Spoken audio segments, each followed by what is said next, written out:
What's up, guys? Finlight Dash right here. Welcome back to. What's up, guys? Finlight Dash right here. Welcome back to another Fortnite live stream. And today, I'm just gonna do a classic YouTube vlog and talking with my subscribers. As always, if you enjoy my live stream, please remember to like, share, subscribe to my channel, press the bell notification so you never miss my videos. Without further ado, let's get into this live stream chat. Let's go. All right. We got 4 people watching me at the moment. Okay. Hi, Samir. Hi, Samir. Hi, Sincere. Welcome to the live stream. Shout out to you. How are you guys doing? How's everyone doing? Hey, Muhammad Otman. How's everything going? Yes, you can see my face now. I did a face reveal. You can now see my face.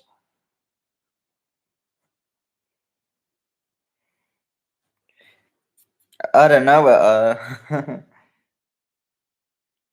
I don't know where he is, Samir Kassad. Samir Kassad, yeah, go tell that other guy that I'm live.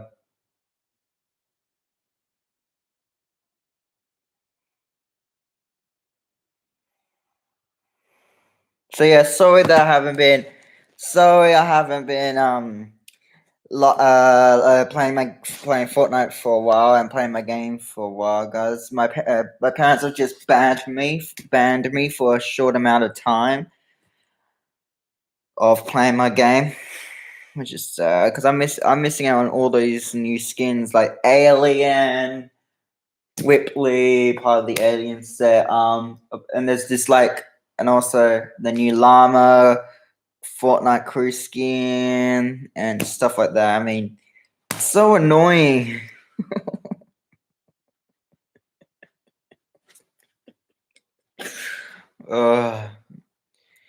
Anyway, anyways, for my birthday this year, my birthday is on March the 22nd, so in 22 days. But with me and my dad and my parents on my dad's side are celebrating having a party with my family on the 19th, Friday the 19th, so in about 2 weeks. And only because we can't do it on the Monday, the following Monday, which is the 22nd, which is when my actual birthday is, because I have TAFE on the Tuesday, the 23rd, so I can't have a late night. So we decided to do it on Friday night, the 19th, so I can have a late night, have a big party with my family and that, because it's my 19th birthday where I turn 19. And also during the day before all the party and that, I'm also going to be getting my birthday present early. And it's instead of the PS5, it's actually going to be this electric scooter called the Ninebot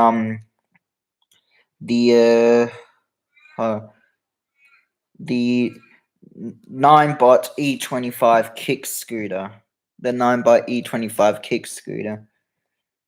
Yeah, the Segway 9-bot kick scooter E25 that has a distance that can go a distance of 25 kilometers, and the max speed is 25 kilometers an hour.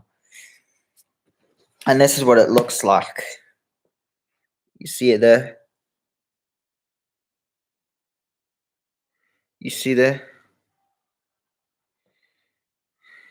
There's the scooter I'm getting for my birthday that I'm going to be able to use during the day on the 19th, because that's when I'm celebrating my birthday, because I have TAFE on the 23rd, the following Tuesday. Here is someone sitting with it, and I'll give you a clear photo of the scooter. You can't. It's all blurry there.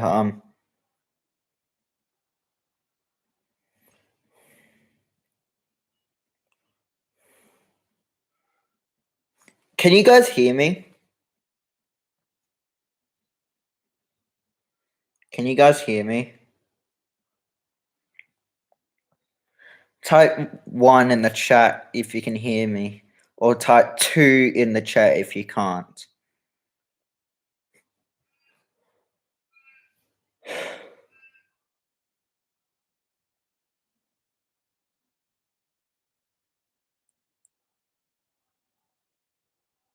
Oh, you can hear me. Good.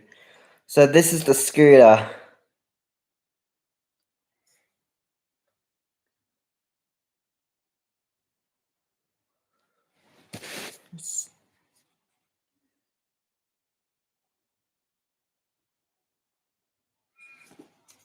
That's what I'm getting for my birthday, and it's foldable too. It's foldable, so you can carry it around in your hand. It's very light.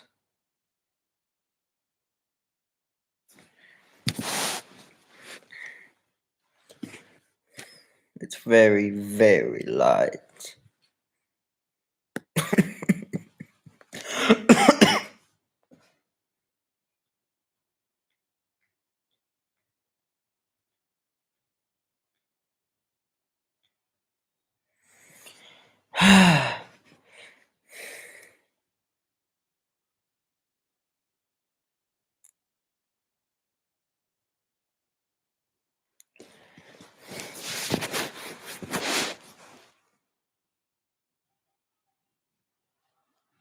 I can't check, Samir.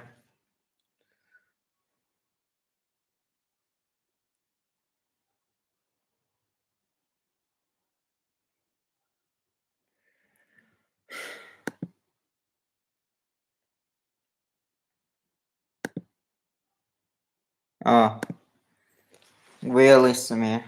Cause well, I don't. I didn't put him on mute or anything.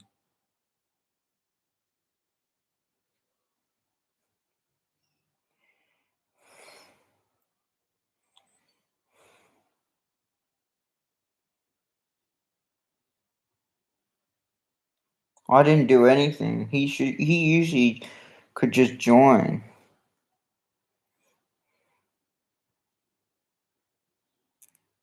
So I don't know what's going on. Oh god.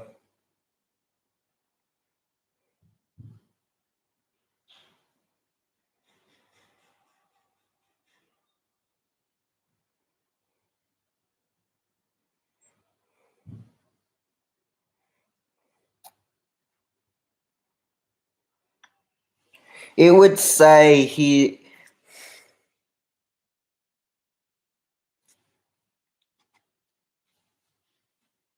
Hold on.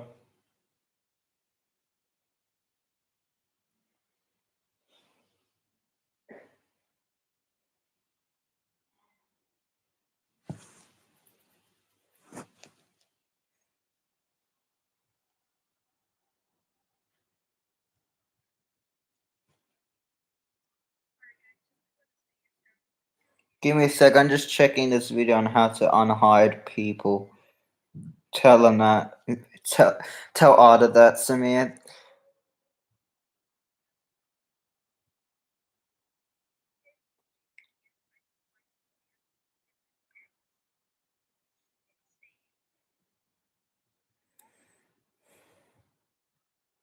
Tell him that, Samir. Tell him that I'm gonna try and fix it.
Give me a sec, Chad. I'm just trying to sort this out.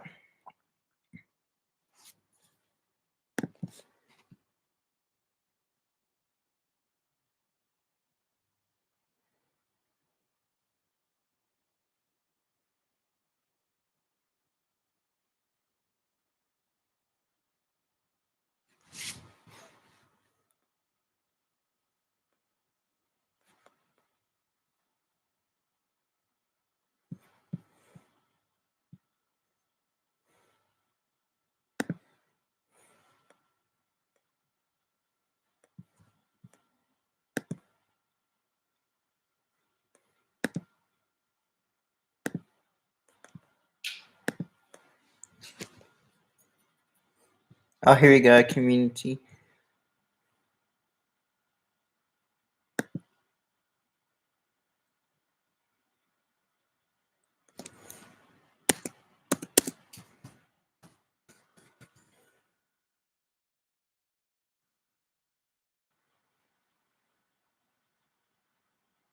That's why I hidden him. I hidden him. Save. There. Now I unhid him. Yes, he was there, Samir. I unhid him. So tell him to type something now. I unhid him. Tell him to try and type something in the chat because I unhid him. Let me just check if he's. So I unhid him. So go tell him to type something in the chat now.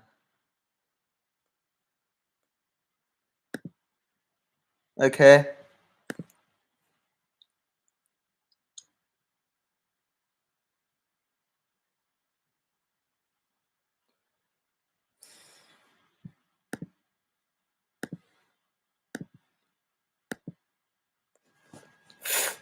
Alright, there he is. Hey Arda, welcome to the live stream. Shout out to you. So yeah, sorry that I haven't been playing Fortnite for a while, Arda. It's just my parents have just told me I can't play anymore because apparently it's ruining my life. Because apparently it's ruining my life. Anyway, you told Arda everything, Samir.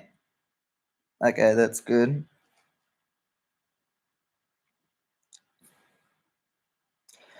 So, Samir, so Arda, instead of getting a PS5 for my birthday, Arda, I'm getting this.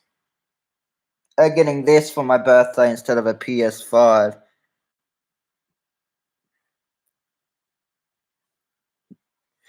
A Segway 9-bot E25 kick scooter. You kick it to get it to start. You just push off with your feet by kicking it, and that's. See, I'll show you a video of it. I'll show you a video on YouTube of how it works. Segway 9-bot and I'm getting it on, and it's for my birthday present, which is March 22nd. But I'm going to be using it on the 19th because I'm celebrating my birthday on Friday the 19th. Because on TAFE, because on Monday I have to go to bed early. Monday the 22nd, which is my birthday, I have to go to bed early because I got TAFE on Tuesday the 23rd. So I get to you. So yeah. So here's the video. E25 electric scooter. Here we go. Hi everyone, today we're taking a look at the 9-bot kick scooter E25E powered by Segway, which is now in Hi Colt, welcome to the live stream. This is what I'm getting for my birthday, chat. For utility, style and comfort. It is capable of climbing an inclination of up to 15% without any difficulties at a maximum speed of 25 kilometers per hour and a maximum weight capacity of 100 kilograms. With a riding range of up to 25 kilometers, this 9-bot model will get you from A to B with no issues and also features 3 riding modes: Eco Mode, Standard Mode, and Sport Mode. You can access the cruise control features by using the app, and this will allow the scooter to maintain a constant speed as you ride. This model features 9-inch non-pneumatic tires that are puncture-proof, and along with its shock absorption features, provides a very comfortable and smooth ride. This 9-bot kick scooter comes with 3 independent brakes so you can ride safely and with confidence. This system ensures effective speed control, which allows you to judge your braking distance safely. The E25E features a slick cable-free design, and to help you enhance your style, you can also make use of the ambient lighting under the footboard. The colors of the lighting are easily customizable via the Segway 9-bot app. The E25E is equipped with powerful front, rear, and brake LED lights to ensure your safety, and also features front, side, and rear E-Mark certified reflectors to increase your safety while driving in dark conditions or at night. The kick scooter handlebars come equipped with high-quality hard rubber grips, which helps them to be more durable and more comfortable to hold on to. The E25E features a full LED rider info dashboard, which displays real-time riding information. Also, the throttle and brake levers are color-coded for easy visual recognition when on the move. The built-in smart battery management system makes sure that no power goes to waste and prevents issues such as overcharging, overheating, and short-circuiting. For your extended travel needs, this kick scooter is compatible with an external battery which will increase its range to up to 45 kilometers. With its low weight of 14.3 kilograms and one push folding system, this model can easily be stored in a car, on public transport, or just simply be carried in one hand. And if you need to charge the scooter before you return home, it can be fully charged in just about 4 hours. Overall, we feel like the 9-back kick scooter E25E powered by Segway is a great, versatile kick scooter for all your commuting needs. We hope you've enjoyed this video. Thanks a lot, and we'll see you again soon.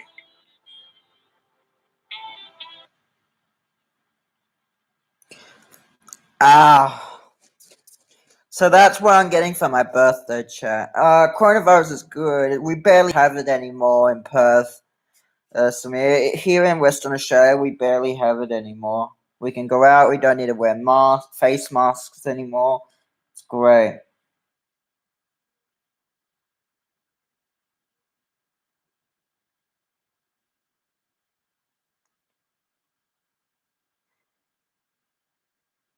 So, yeah. Where's Arda? Is he still on the live stream, Samir?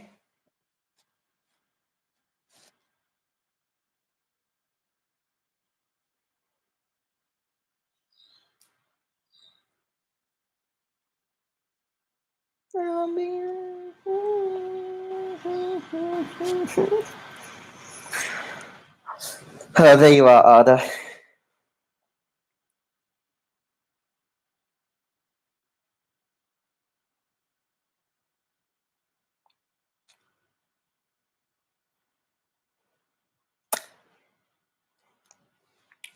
Who wants to listen to some horror stories? I'm such a dick, aren't I?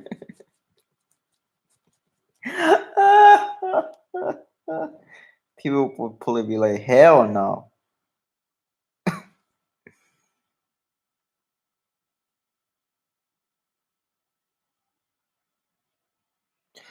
Alright, I want people to spam the number 1. Actually, no, because it's my birthday. I want people to spam 19 in the chat. 19 in the chat if they want to listen to some horror stories.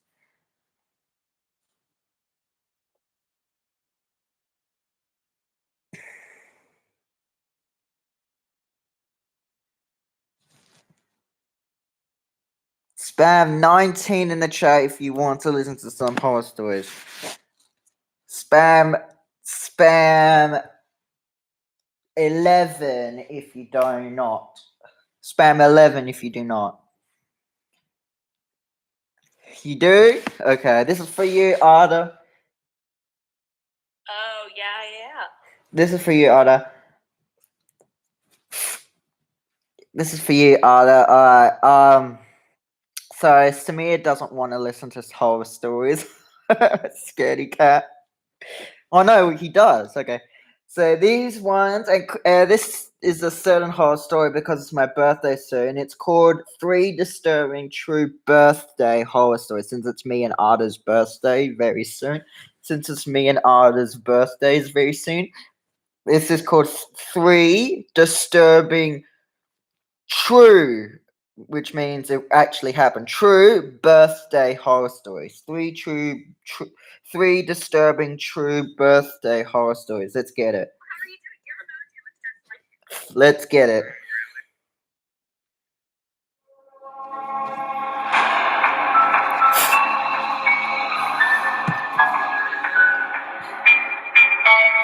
Oh fuck. I dropped my phone.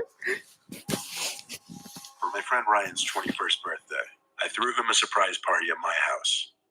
I invited all of our friends in our group, plus some acquaintances and friends of friends who were brought along.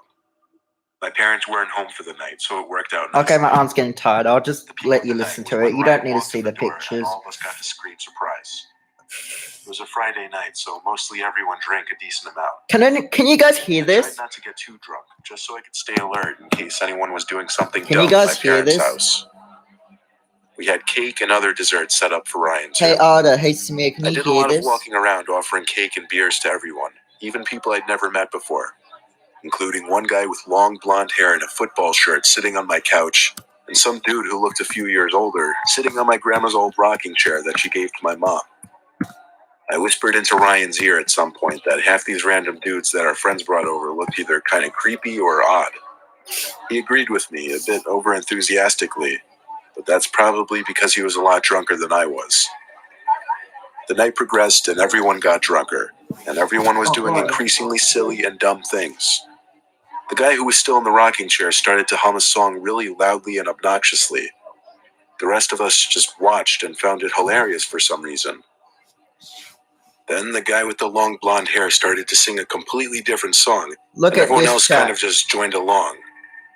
It was a room full of drunk 20-something-year-olds singing very I loudly. made myself some It whipped was a fun cream. time, but eventually it had to end. And people started leaving one by one as they sobered up. A couple of people stayed the night because they were too drunk to drive, including Ryan and our friend Sean. I slept in the living room with them. Chat, We left the TV Okay, I'll on stop with the talking movie for The you. Hangover on in the I was just saying background. I made myself some whipped I suddenly cream. thought to ask the two, Well, I who were should those two guys who had been in the living room on the couch and in the rocking chair most of the night? Sean said the guy with the long blonde hair was a friend of one of our other friends, but as far as the guy in the rocking chair, neither of them had a clue. I decided to text everyone in the group chat we had made prior to the surprise party to find out who was friends with this creepy dude in the rocking chair. One by one, our friends said they had no idea. It seemed everyone assumed he knew someone there, but apparently that wasn't the case. I was waiting on two more friends to answer, but I was pretty sure one of them had to have known him. Anyway, Sean and Ryan fell asleep quickly, so I decided to go to sleep too. I woke up an hour later though, I guess to the sound of the TV. I checked my phone, which was sitting on my chest. There were a bunch of texts from the group chat. To put it short, every single person in the group chat said they had no idea who that was. I sat up to let that sink in better. Some random, creepy-looking older dude snuck into my house and hid in plain sight for hours. I suddenly looked around the living room, lit up by the glow of the TV. I felt as if my entire house was unsafe and that we weren't alone. I quietly stepped out from the living room towards the kitchen. I went over to the tiny hall that separates the kitchen from the 3 bedrooms on the first floor, still using the glow from the TV in the living room as my light source to navigate. I think because I didn't want to draw attention, I guess. I stepped into the hall and froze. I was pretty sure I could see something at the end of the hall. It was too dark, though. I took a couple steps forward, and it became more clear that there was a person standing there at the end of the hall. And to make it even worse, I heard a faint, low, cackling kind of laugh at the far end of the hall. I slowly backed away without acting fazed at all. Meanwhile, I felt like my heart dropped to my stomach. I got back to the living room and shook my 2 friends awake. I whispered to them that someone was in the house with us. I got on the phone with the police and talked as low as I could into the phone so that the woman on the other end could still hear me. And as I was on the phone, I saw the creepy guy from earlier, the guy who was on the rocking chair all night, suddenly walk out to the living room, look at us sitting there, passed us, and walked out the front door. I was literally frozen. I think my friends were too. I told the 911 operator that the intruder just left my house. She said lock all the doors and we should be fine. A cop came by for a few minutes just to check in. After he left, my friends and I found a trail of blood stains on the carpet in the hallway. The stains led to the end of the hall, where I saw him standing. Then it just stopped. Needless to say, no sleep was had that night.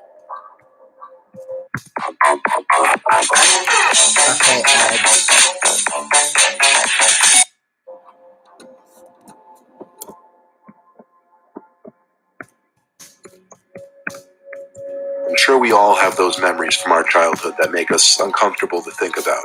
How we were so young and innocent and unknowing to something bad that was about to happen. I was in the first grade. It was either a Friday or Saturday night. All I know is we didn't have school the next day. My friend's mom set up a little party for his birthday at a local bowling alley. All his friends and their parents were there, and we were sectioned off into different lanes to play with different groups. I wasn't having a lot of fun, mainly because I stunk at bowling, and still do to this day.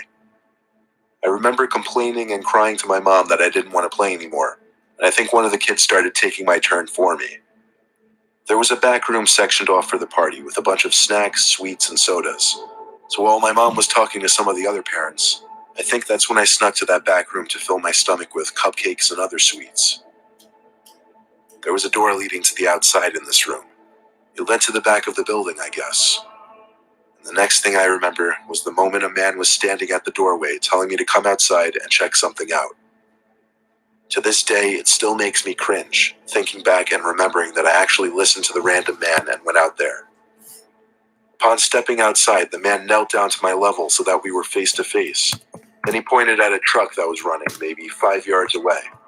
I remember he said he had the rest of the sweets and snacks in the back of his truck, and he needed help unloading it. He also offered to give me a $20 reward if I helped him. Now, I'm sure in my 6-year-old mindset, I was thinking about how cool I'd look, and how jealous all the other kids would be. I followed the man to his truck. He opened the back door for me, and pointed at a big black plastic bag sitting in his back seat. I climbed into the truck, and the next thing I remember was the horrific, ear-piercing scream of a woman. It was my mom, standing at the back doorway of the bowling alley, screaming my name over and over. I ran to my mom, who grabbed me and held me tight as I heard the sound of tires skidding out, followed by a truck speeding away. I turned to look, and the truck was already gone. My mom was in tears, scolding me. A few other parents and kids came out, and it turned into a huge scene. It was a traumatizingly embarrassing experience for me. The bowling alley had to shut operations for the night, and the party had to be cut short. I've asked my mom about this story so many times. She said the police arrived after my dad picked me up, and my mom told the police everything I told her. She also got a decent look at the man and his truck, so she gave a description to the police as well. Unfortunately, nothing was ever heard as far as the police catching him. All I have to say is, if any of you are parents, burn the phrase, "don't talk to strangers," into your kids' heads. Number 3. Polling shows that 79% of Australians care about climate change. So why doesn't the government listen? It's simple.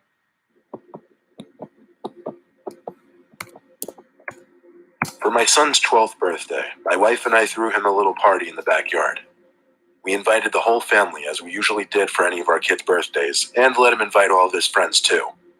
We live in rural New Jersey, so our backyard connects to forest on 2 sides. We also have a pretty big property, which allowed us to space out a bunch of tables on the grass with food and refreshments. The little party went into the night. Most of our guests left, but closer family and some of our friends stayed late.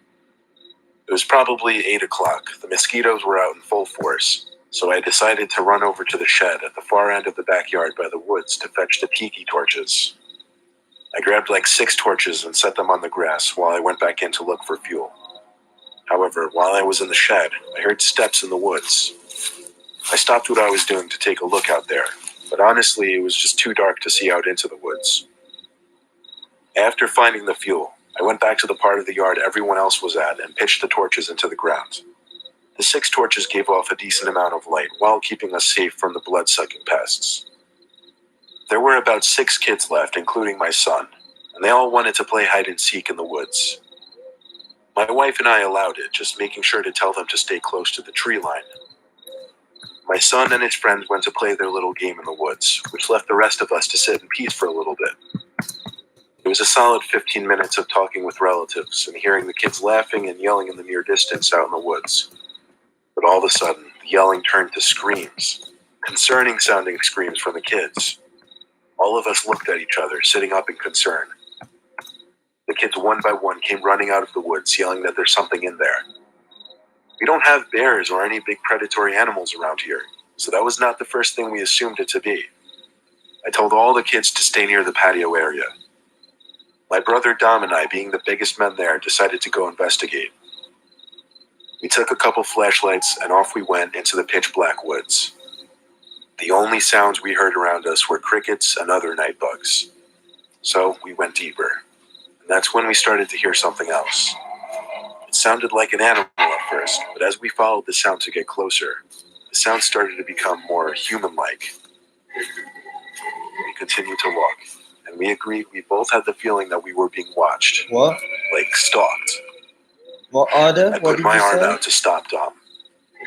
Standing in the silence now, the best way I could describe the What? sound we were hearing was a What? moaning, angry kind of What do you sound. mean, Al Chrysler? It sounded human, but it was a bizarre sound. Then, a few cracks of the leaves on the ground ahead of us. We aimed our lights over there, Oh, and there was okay. someone or something behind the tree. The moaning sound stopped. Dom stepped forward and called out. What happened next was textbook horror movie stuff. A scream, so loud, so blood-curdling, so inhuman, filled the air. I'm sure it could be heard for miles. Dom and I turned and booked it back to the property. We waved at everyone to go inside when we made it back. Dom got on the phone with the sheriff's department. They said it was probably a wild animal. We wanted to insist it was a human, but we honestly couldn't. We to this day don't know who or what we saw and heard in those woods, but it was definitely stalking us and the kids when they were playing hide and seek. And that scream we heard, it just didn't sound human to us.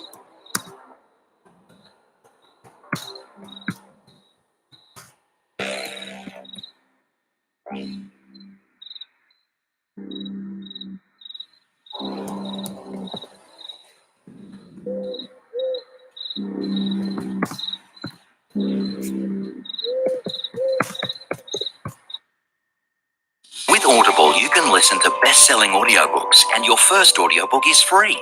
Plus, you get access.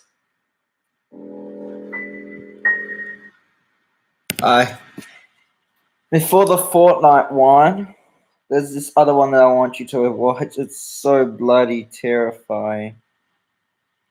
It's so scary. So we see it. So I can't really describe how it looked. All I know is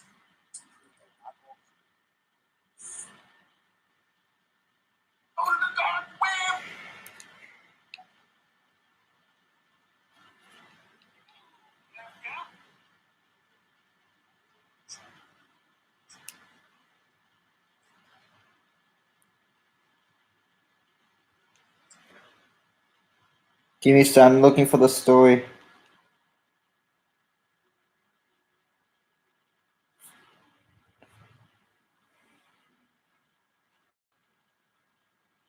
These ones are fucking terrifying.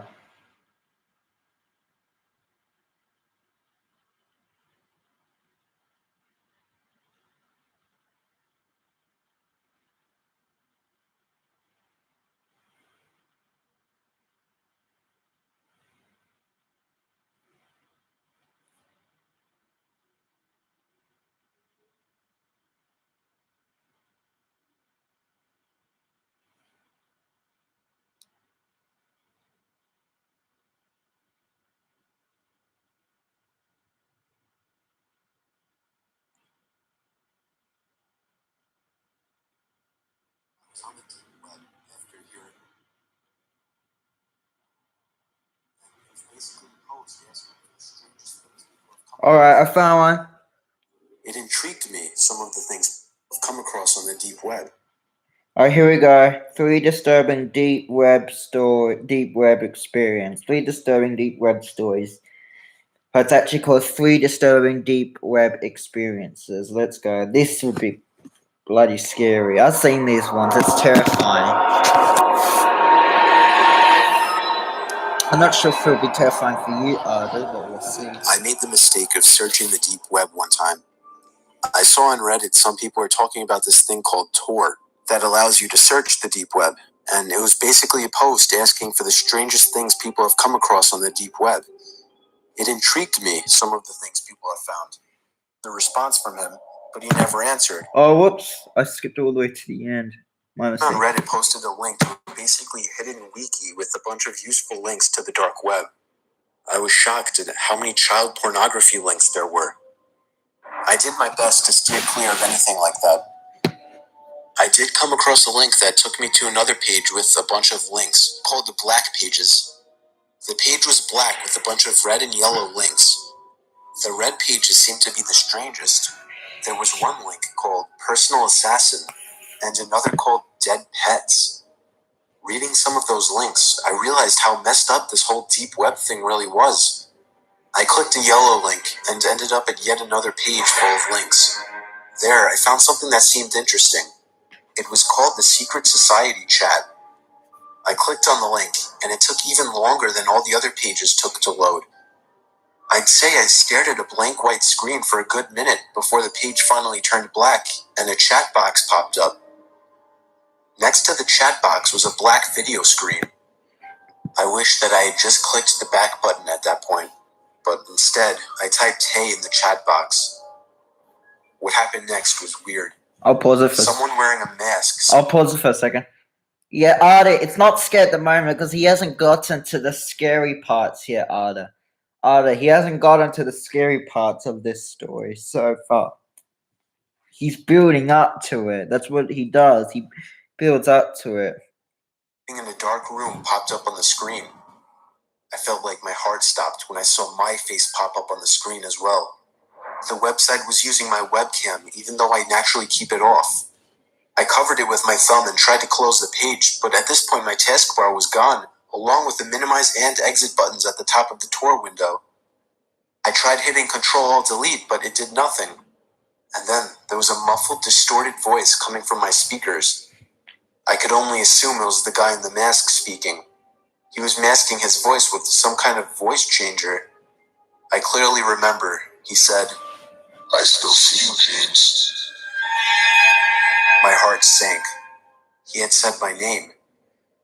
I began holding the power button on my laptop, and it felt like an eternity before it finally cut power.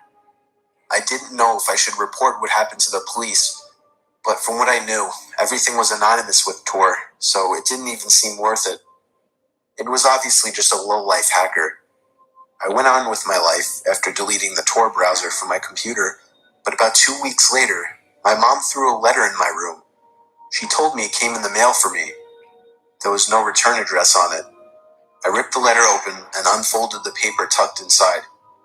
In huge letters that filled the paper were the 3 words, "Don't come back."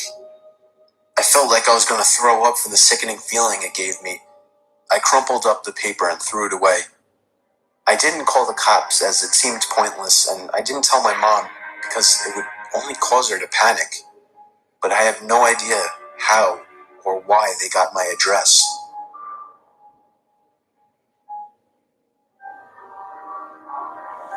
My worst experience on Tor was stumbling upon a horrific, sickening page called Number 2 is the scariest one out of the 3 in this video. Human Just wait. Experiments. I don't remember where exactly I found it. It was buried deep somewhere in a link archive page. The homepage described the content on the site. I was distraught at what I was reading. It said in a red, bloody font, "The experiments conducted for this website are to prove that not all humans are born equal. The people chosen to be experimented on were usually homeless, but also the unfortunate souls that happen to get caught by these sick fucks. These so-called experiments ranged from starvation and water restriction, reactions to extreme pain and torture, infections and diseases, and even infant tolerances to x-rays, pain, and heat. I had seen all those horrific shock videos like 3 Guys, 1 Hammer, so I thought I would be prepared for what I was going to see. But I wasn't. I made the mistake of clicking on the first link to the experiment photos. I honestly had to retain the urge to puke. I don't want to even give a description of what I saw, but I'll just say there were innocent victims, people just like you and I, going through horrible, horrible things that nobody should ever go through. I Against my better judgment, I scrolled the entire page, and it only got worse. Pretty soon, a whole section dedicated to infants and toddlers came up. I had somehow made it to the bottom of the page, and then a little box popped up on the screen. I didn't know what it was until a line of text popped up. The text said, "Did you enjoy the site?" I realized it was a chat box. I typed, "Who is this?" The stranger promptly replied, evading my question by saying, "What was your favorite part of the site?" I asked the same question again. This time he actually acknowledged my question and told me he was the site owner. I told him that this was sick and inhumane, and that I would report the site immediately. That was my biggest mistake, telling him that, because after a short pause, he finally said, I see your name is Michael, and you live in Massachusetts." He was right, but instead of clicking out of that browser right away, I typed in, "No, you're wrong." About 10 seconds later, he typed something that made my heart feel like it shriveled up, Your address. and that was my address. My complete, correct home address.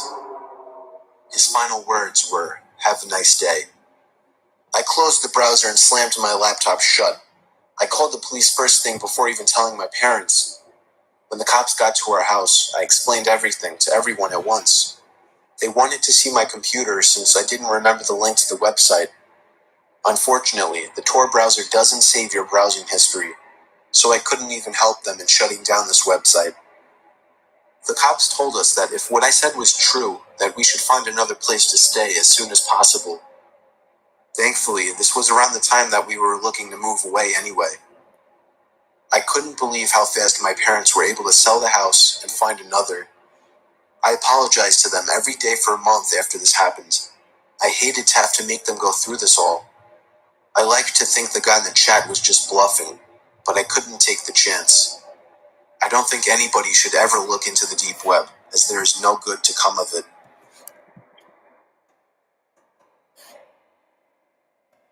There used to be a website on the dark web called the Silk Road. It was an underground illegal drug marketplace. I had heard about it through friends that had used it. Our weed dealer was moving out of state, and he was our only connection. So my friends started using this website and claimed that it was legit. The timing couldn't be better to score some pot, since my parents were in Atlantic City for the weekend. I downloaded the Tor browser and checked it out. The biggest seller on the site was cannabis, of course. I left a comment on one of the newer listings asking for anybody to tell me if the listing was legit.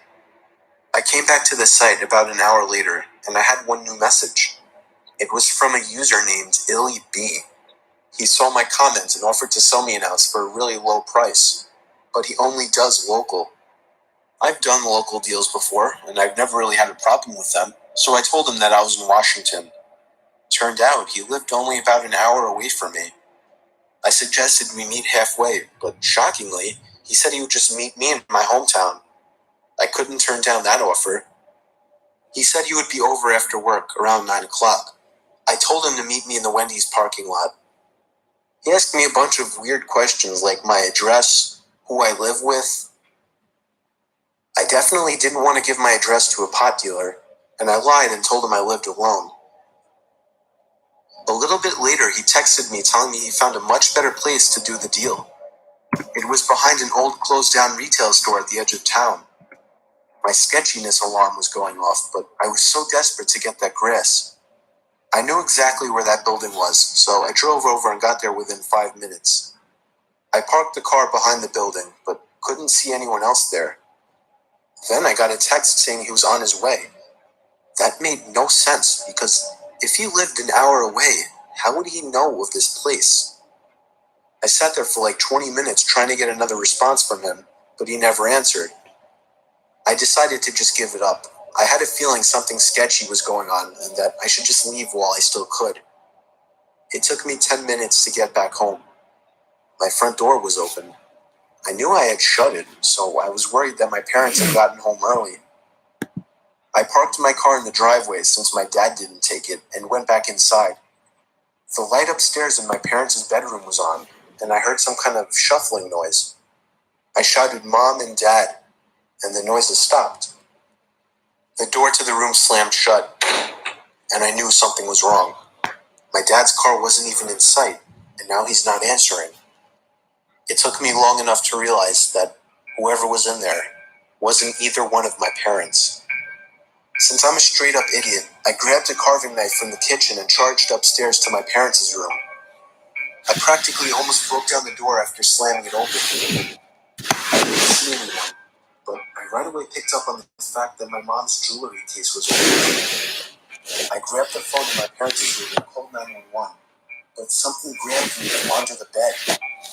I used the knife in my hand to stab their arm, and the man under the bed began to scream in agony. Since it was a corded phone, I couldn't leave the room with it.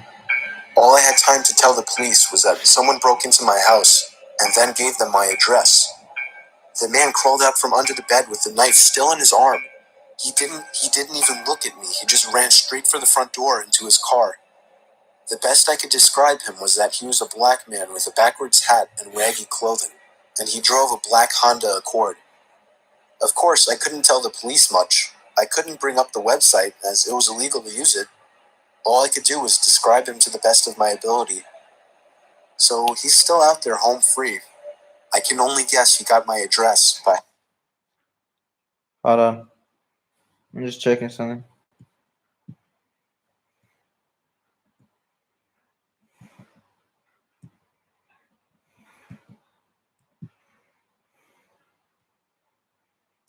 Here we go. by hacking me somehow.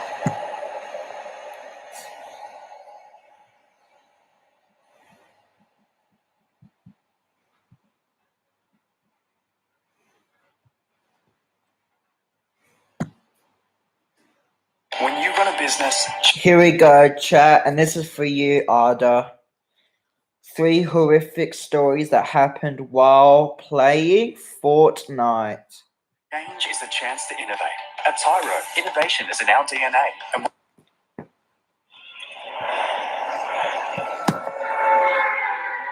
Oh, you can.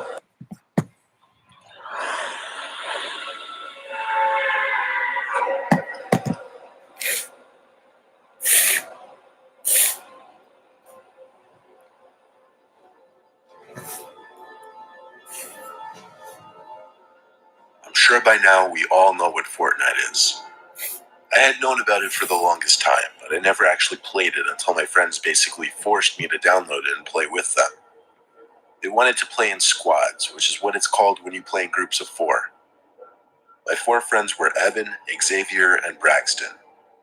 Evan was hands down the best player and basically the initiator of this group match. Xavier was the second best. Then there was Braxton. Braxton only spoke on his headset when he was in trouble or needed help. Evan, Xavier, and I, on the other hand, just goofed around and talked the whole time. The 2 of them did their best to explain how to play to me over the headset. Anyway, none of this really matters. I'll skip ahead to the important part. Evan stopped talking, and there was a good 10 seconds of silence. Then Evan, who was leading us from one point to another, stopped dead in his tracks. His character just stood still for a while. Xavier turned on his headset, sounding annoyed, telling Evan to move. His character still just stood in place, and Evan said nothing, but according to the screen, Evan's mic was making noise. Then I could hear background noise that seemed to be coming from Evan's mic.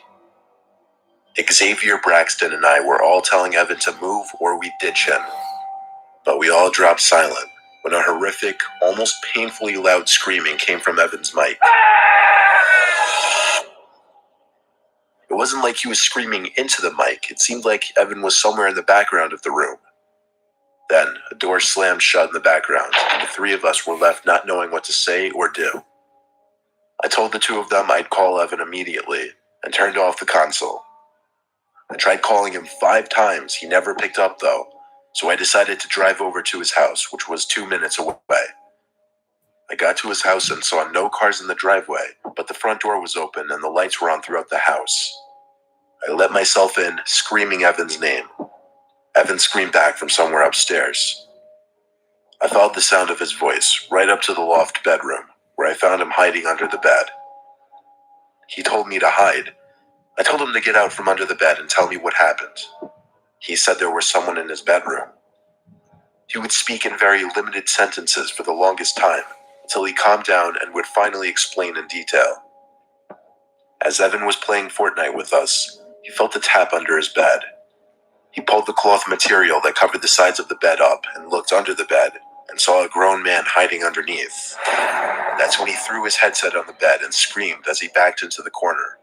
He says the man emerged from under the bed as Evan was still paralyzed in fear in the corner, screaming.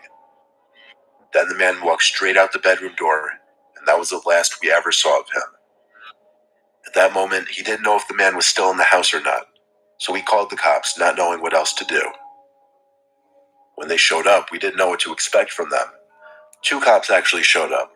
The male officer went inside of the house and looked around, while the female officer stayed with us outside with a small pocket notebook in her hand, writing down what Evan described to her. And just like that, the cops left. I stayed over Evan's house that night just to make him feel better. We all still play Fortnite together. I'm much better now. Polling shows 79% of Australians care about climate change. So why doesn't the government listen? It's simple. Environmental issues are side.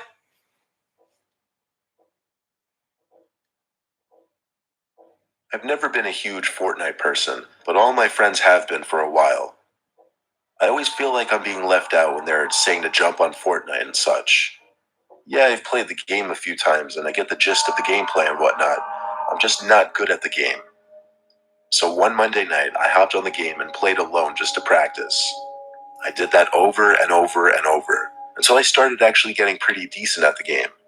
Then I started to play the game with other players, not my friends, just random people online.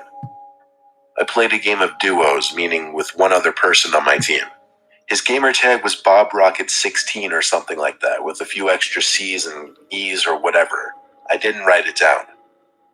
We lost the game. Think we ranked like number 20. After the game was over, I got a personal message from the guy, saying he thought I was really good and that we should play again. It was weird because, really, I didn't play too well at all that game. Nevertheless, I played another game with him. This time he turned on his microphone and was trying to talk to me. I don't have a gaming microphone, so I couldn't talk back. I could only hear him through the TV speakers. Based on his tone and what he was saying, he seemed to be getting annoyed that I wasn't talking to him. I heard him say things like, "Put your mic on and stop being a faggot." Any thought of this guy being cool was gone at this point, and I thought he was just a straight-up douche. I was going to finish the game, but after that was it with this guy. He kept saying stuff, most of it incoherent simply because of my distance to the TV and the noise of the actual game itself. But then I heard him say my name. Not just my first name, my full name. When I heard this, I panicked and thought to myself, wait, is my real name displayed on my profile? But I realized, no, it couldn't be. The guy kept saying things over the mic, but I wasn't listening at this point. I went over to the console and turned it off in a panic. Just knowing that the sound of the guy's voice was gone now made me sigh in relief. I texted my friends and told them about it. They all seemed to think it was funny, typing their LOLs and LMAOs and whatnot. I put my phone down on the desk as I went on my laptop. The phone vibrated again. I expected it to be one of my friends, but it was an unknown number. The message was hi, and then my full name. I typed back, "Who is this?" The typing bubbles with the 3 dots came up for the longest time. I waited anxiously to see what this person was going to say. The message was, "Is this your address?" and then my actual address. I once again typed, "Who is this?" and then I lied and typed, "No, that isn't my address." The person never responded after that. I started accusing my friends of fucking with me. They all swore they had nothing to do with it, though. Low-key, I didn't believe them, but I didn't bother feeding into it. I figured if it is them, the more reaction I give, the more kicks they get out of it. I went to bed ignoring my friends.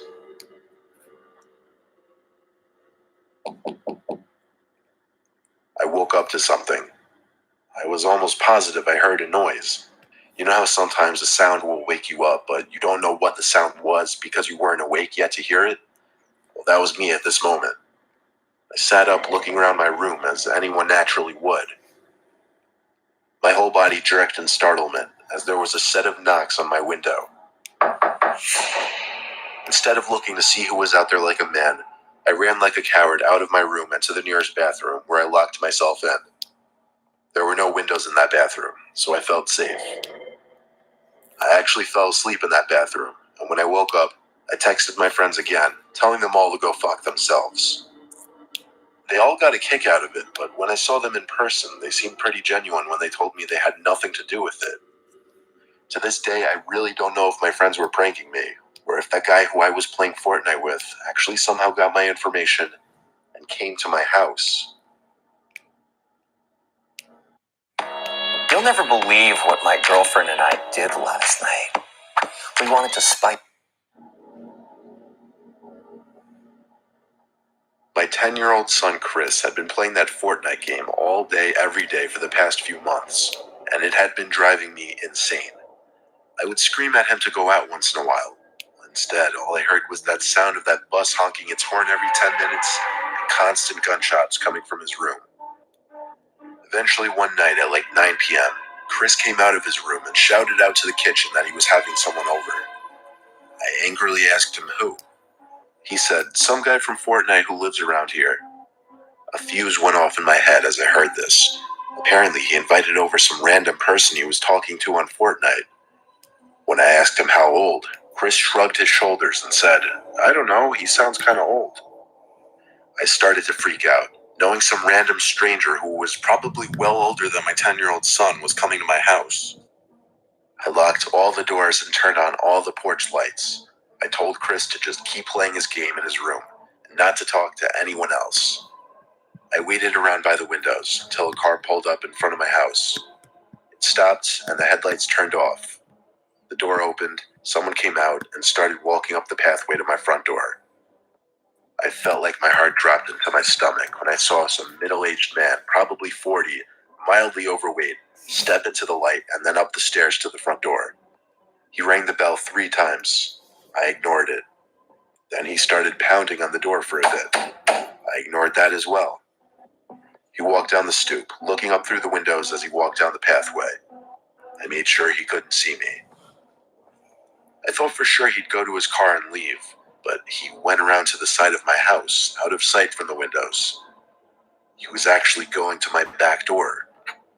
I heard from around back the door being nudged, as he clearly tried to open it. I stayed put where I was. There were no other entry points to the house, so once he gave up, he would surely leave. The noises from the back door stopped. I waited for 5 minutes in the kitchen, until I thought it was time to check. I wanted to hopefully get a look outside, so I shut the lights and lifted the blinds in the kitchen. There was the man's face, 2 inches from the glass, as he looked into the kitchen, or rather, he now looked at me. I screamed with a shake in my yell that I was calling the cops. I think that scared him off because he walked away, and I watched as he got in his car and left. I didn't call the cops, though. Instead, I marched right to Chris's room and scolded him. I grounded him for 2 weeks for endangering not only the household, but himself. That meant no video games for 2 weeks, and after the 2 weeks, he would have to go 2 months without access to his wireless headset. Now that the 2 weeks are up, he's back on the game. I get sick to my stomach thinking about what would have happened if I wasn't home.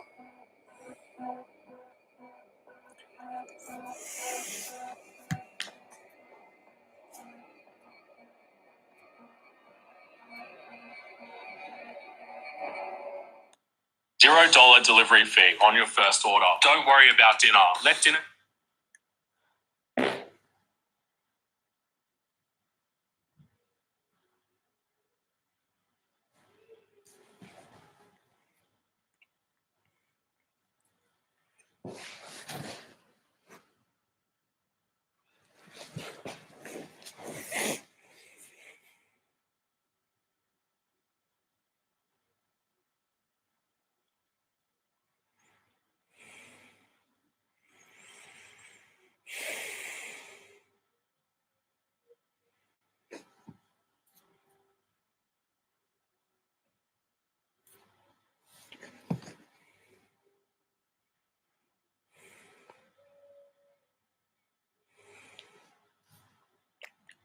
So how did you find those? How did you find those, Arda? Was it scary? Also, you too, chat.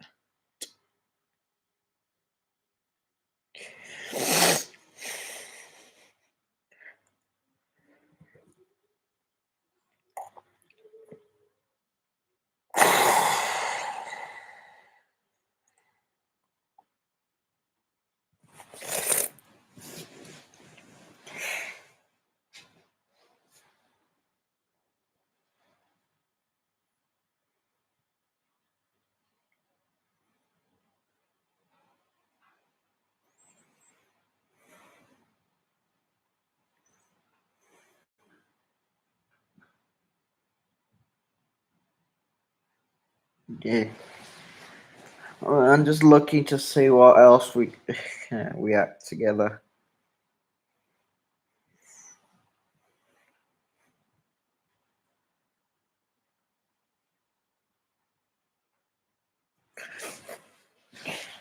Give me a sec.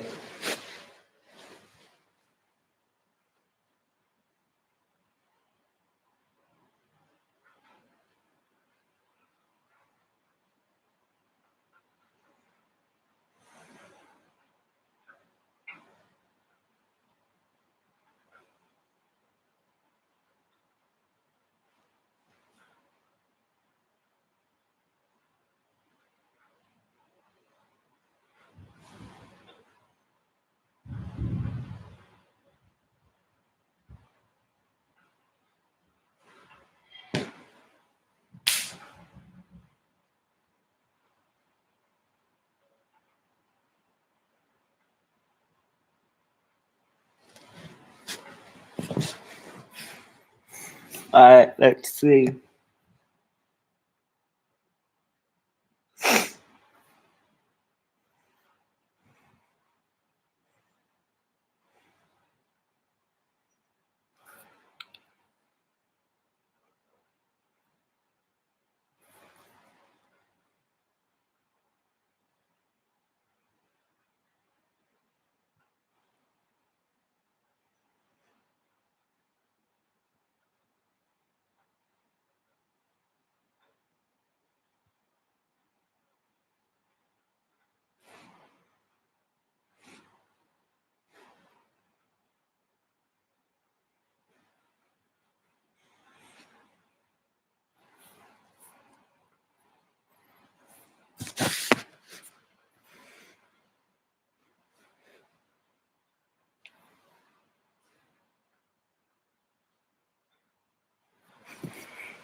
Wow, look at this.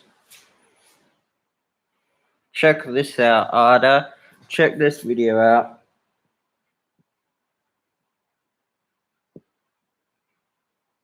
What is going on, guys? My name is Arda23 and welcome back to my channel.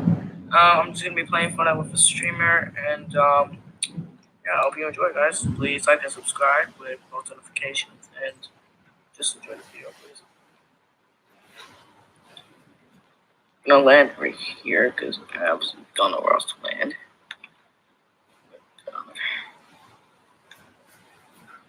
It's actually been so long. It's actually been like 3 weeks since I uploaded the other video. Because it won't let me upload the other videos, so, alright.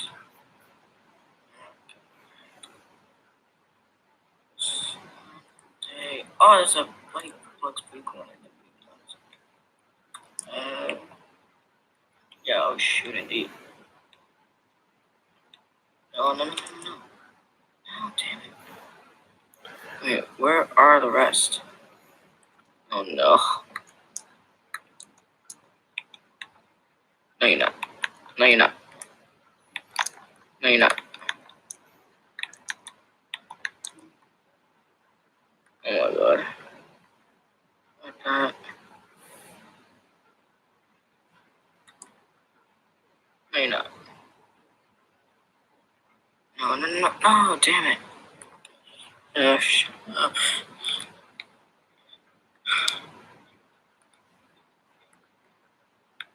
Where are you? What the hell? Why did you land weeping, dude?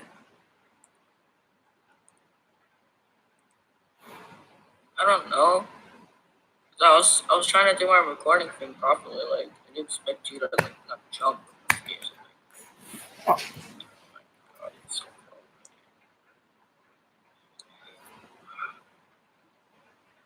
Oh God, I don't know. Maybe I might make one video. Maybe I don't know. I'm watching Ninja.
Sorry, I'm the video.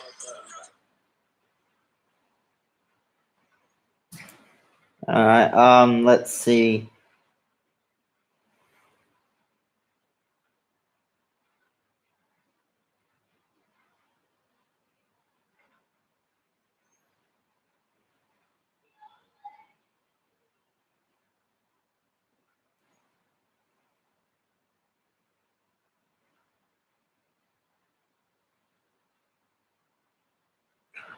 Oh,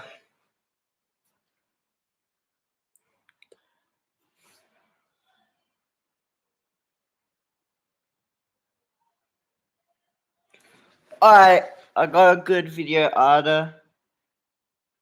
It's kind of creepy.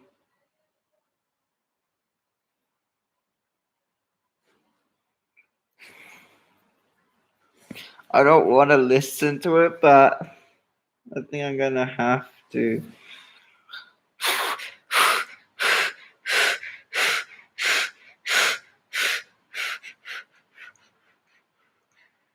Alright, let's do this. 3, 2, 1.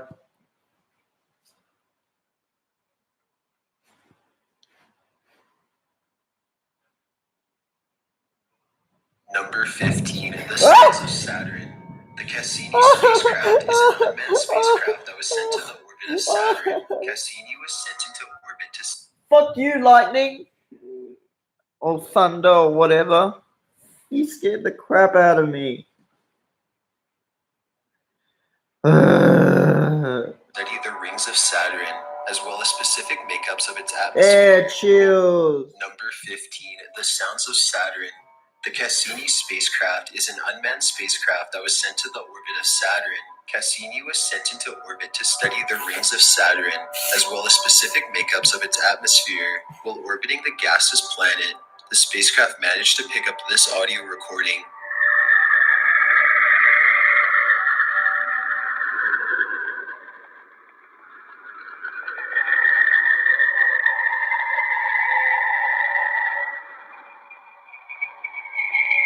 It has been named the Sounds of Saturn. The description for this video reads, the Cassini spacecraft has been detecting intense radio emissions from the planet Saturn. They come from the planet's aurorae, where magnetic field lines thread the polar regions. These signals have been shifted into the range of human hearings and compressed in time. Basically, these sounds did not start out as basic audio recordings, but were measured as radio wavelengths and then translated. These sounds are very eerie, and if you close your eyes and imagine the vast emptiness of space while you listen to this recording, you will probably start to fall asleep or panic. Number 14, the sounds of Jupiter. Well, on the topic of eerie planetary sounds, there's a very similar sample from Jupiter. The Voyager caught what are known as Jupiter's voices, which are actually a collection of interacting electromagnetic waves. A portion of the description reads, "The complex interactions of charged electromagnetic particles from the solar wind, planetary magnetosphere, etc. create vibration soundscapes. It sounds very interesting, even scary."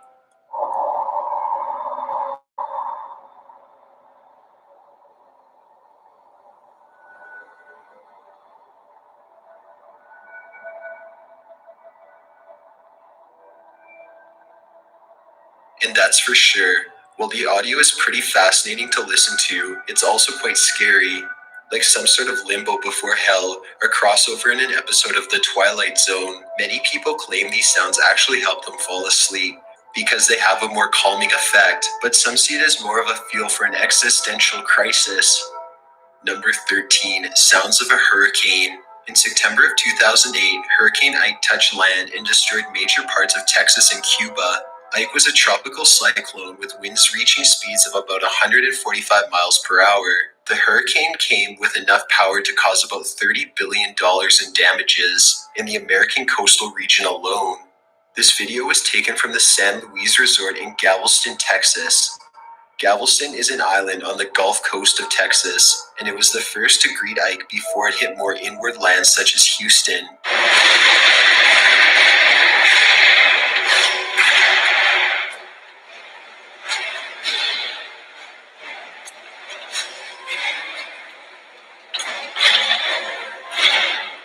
In this video, the forceful winds sound more like engines roaring or even elephants. A lot of the noise is also metal parts of the building being manipulated.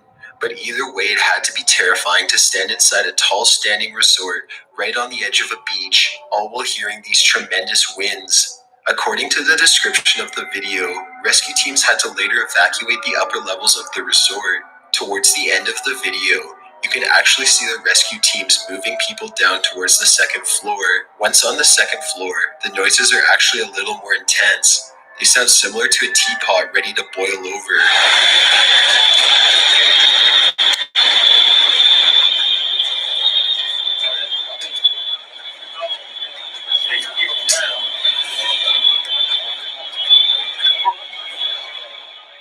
Number 12, David Parker Ray's Toy Box Tape. David Parker Ray was a serial killer who killed between the 1950s and 1999. He had as many as 60 suspected victims. He was known as the Toy Box Killer, which derived from a soundproof truck trailer that he called his toy box. The toy box was equipped with things to keep his sex slaves alive, such as food and cleaning supplies. It was also stocked full of things used for torture, such as whips, chains, clamps, sex toys, and of course murder weapons. The toy box tape was basically a recorded orientation for his slaves to let them know they were in there and what he was into. Kind of strange to give a slave a heads up. Maybe Ray was just narcissistic and wanted his slaves to know every detail of what he wanted. The following recording is not the original toy box tape, but is rather the YouTuber The London Caller reading out a transcript he found online. "Hello there, bitch. Are you comfortable right now? I doubt it. Wrists and ankles chained, gagged, probably blindfolded." What I like about cooking with lobster is how versatile it can be. This dish is a WA rock lobster 2 ways. You're disoriented and scared too, I would imagine. Perfectly normal under the circumstances. Throughout the tape, Ray mentions that he would drug his victims with a mix of drugs that were meant to induce amnesia. "By the time I get through brainwashing you, you're not going to remember a fucking thing about this little adventure. You won't remember this place, us, or what was happening with you. There won't be any DNA evidence because you'll be bathed." One woman had remembered her attack as only a nightmare until she was questioned by the FBI and sent through therapy. He also mentions that he will keep his victims healthy, as they are useless to him if they are sick. He also talks about allowing his dog to rape the women because he likes to watch that. Number 11, The Blob. Many people have fears of the deep blue, never-ending void-like ocean, and when The Blob was shown to the public, that fear only grew. In 1997, the U.S. National Oceanic and Atmospheric Administration was able to record an ultra-low frequency sound from the depths of the ocean.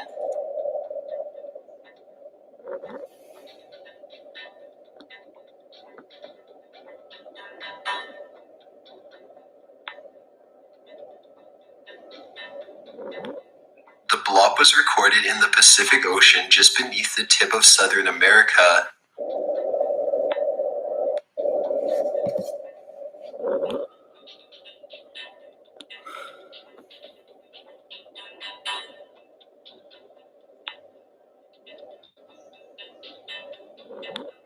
The blob was recorded in the Pacific Ocean just beneath the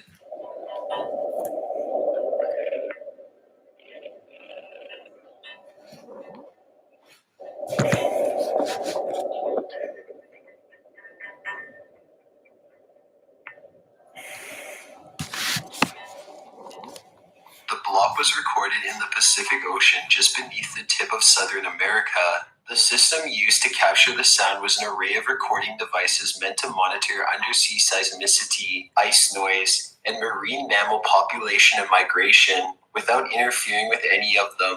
When the blob was originally discovered, the NOAA thought it was a large marine animal, as it emitted a sound common to large whales or similar animals. However, the blob was recorded at such a deep point that there should not have been whales or any other previously known marine animals. The general public immediately equated this to a large sea monster. As the years have gone on, research suggests that the blob more closely resembles the noises emitted by icebergs scraping the ocean floor.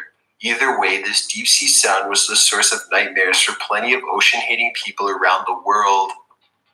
Number 10, Julia. Yet another eerie and haunting sound from the bottom of the sea. This recording is referred to as Julia.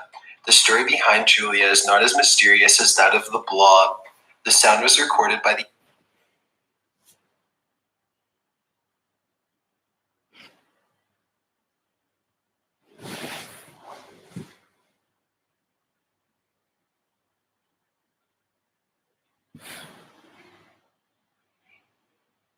Give me a sec, chat.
Alright, Ada.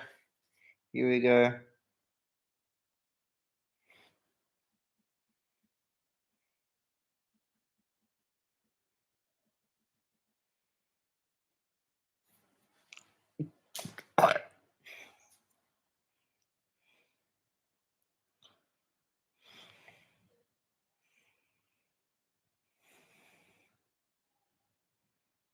Alright, here we go. Let's continue. These scary audio recordings. Early 1999. The sound was confirmed to have been from an iceberg breaking apart from Antarctica.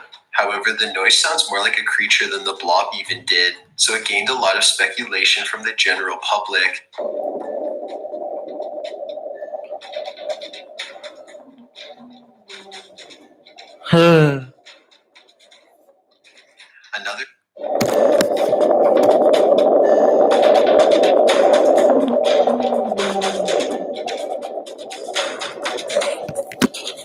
Another aspect that makes this short 9-second sound creepy is that it's more clearly from the pits of the ocean than the blop was. You can clearly tell the recording device is submerged miles into the water, and that surely freaks some people out. Many people that have heard this also compare it to a ghostly-like sound, like some sort of tormented soul stuck beneath the surface of the sea.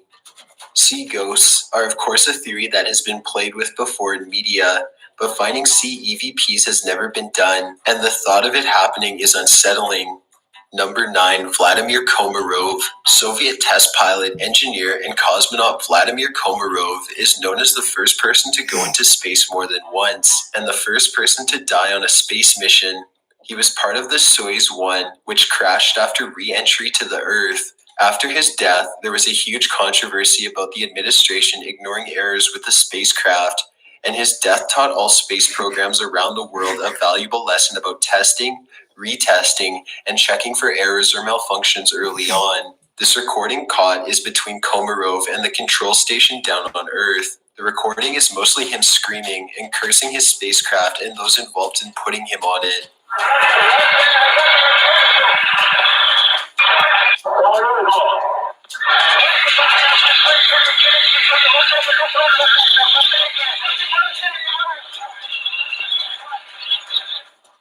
As if this recording of pure panic and fear, there are two eerie and popular photos of the crash site of the Soyuz and of Vladimir's charred torso.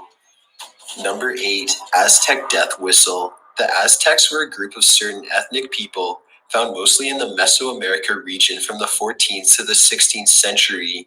They occupied the region which is now known as Central Mexico. This video is actually packed with a variety of Aztec whistles that were reconstructed by Roberto Velasquez, who used original instruments to create the replicas out of curiosity of their sounds. While every whistle in the video has a certain unsettling feel to it, the first one is sure to give you chills. A new mobile app's gaining popularity in Australia. Thank Thousands God of for Australians that have already got rich with this app. Oliver from Ballarat 3, saw an 2, advertisement. 1.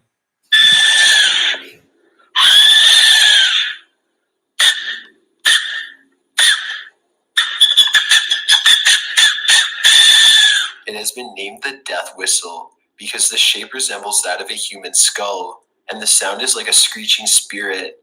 Velasquez believes that this whistle was used before human sacrifices were performed. Imagine this being the last sound you hear before being cut open in front of thousands of chanting people. The sound of this whistle is scary enough without knowing its purpose. Sound warning if you check out the link, the whistle is quite loud and terrifying. Number 7, the old tape. This recording comes from an interrupted radio broadcast. There have been several shared stories of people explaining that sometimes in 1995, they were listening to the radio when a very disturbing transmission chimed in. It included ghastly breathing and the voice of a woman reading out what sounds like obituaries. This particular recording has never been proven to be the same one as those people spoke of, but either way it's quite fitting for the story. And if it is the original audio, those people are all probably in therapy now. This particular video comes from a 4chan post where the poster states, "Around 1995, I was about 15. I used to stay up late in my room listening to the radio on a boombox with an integrated tape recorder. I'd dial through the stations, and when I heard something interesting, I'd hit record for a while, then move on. One night I came across this. I don't think this was the beginning of the broadcast, but I caught a lot of it. There are a bunch of names and dates in there. In 1987, Henrietta Graham, mother Bonnie and Sally, my friend. March 17, 1988, Edward McGillis, brother William Jr. May and Peggy, father Shirley Abbey Lee. In April 1988, Ruth Arnani, wife of Robert Henry Bobby Lee. October 1988, Morgan Truitt, father Barbara, husband Elsie Barber's dad. August 22nd, 1985, Irene Gales Tulio. Sister Millie Margaret Van Tony, Ida Dominic Nascat of Vera Joe, wife of William Mother Mary and grandmother Vincent Billy. Me. Right at the end, an announcer says that the station I was tuned into was WKCR 89.9 New York. I've never run into anything else like this. You're tuned to WKCR FM New York, 89.9 on your dial. Colombian music is running a little late. It will be starting in a few minutes. There's a link provided which includes the same audio from the old tape video on YouTube. It's not certain if the posters are the same. Many people think this is fake and fan-made, but others think it's just a good old numbers station, which has been discussed in previous videos here. Either way, have a listen to this truly ghostly audio, and be sure all of your lights are off. Number 6, the Ghost Song. Randomly uploaded with no context whatsoever, this audio became the buzz of a lot of online discussion. The video is just this ghostly song paired with a photo from Creepy Stories to Tell in the Dark. The audio involves ghostly humming, growls, crackles, scratches, pretty much any and everything you'd imagine hearing in a horror film shot in the most fucked up mental hospital.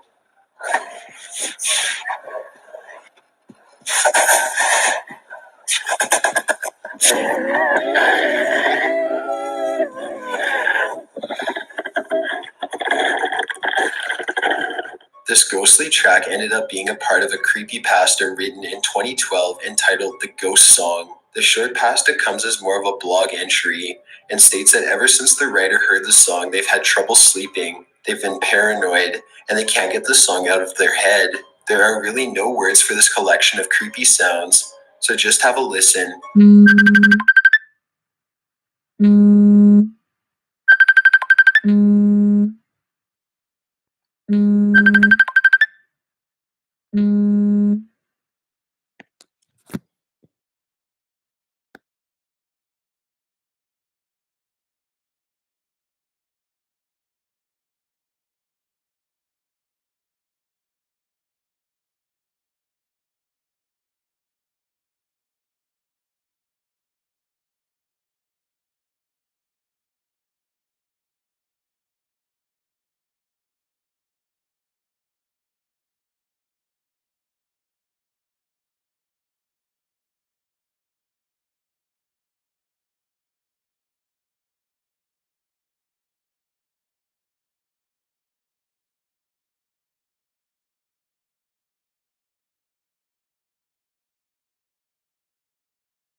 Thank God for that. That was really scary.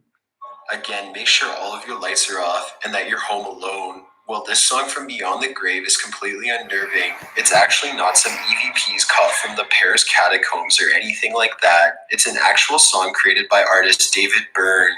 The name of the song is Horses, and there's not much context behind why the song is posed the way it is, but every artist has their reasoning. Number 5, First Human Voice.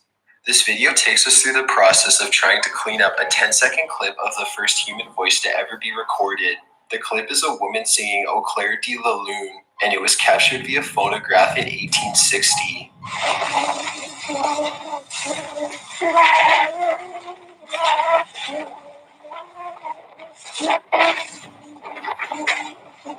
No matter how much this audio gets cleaned up, it seems to stay creepy. The original quality is so bad that you can barely recognize what you're listening to.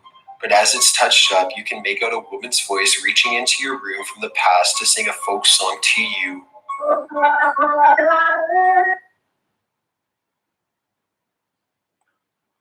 I don't want to sleep tonight.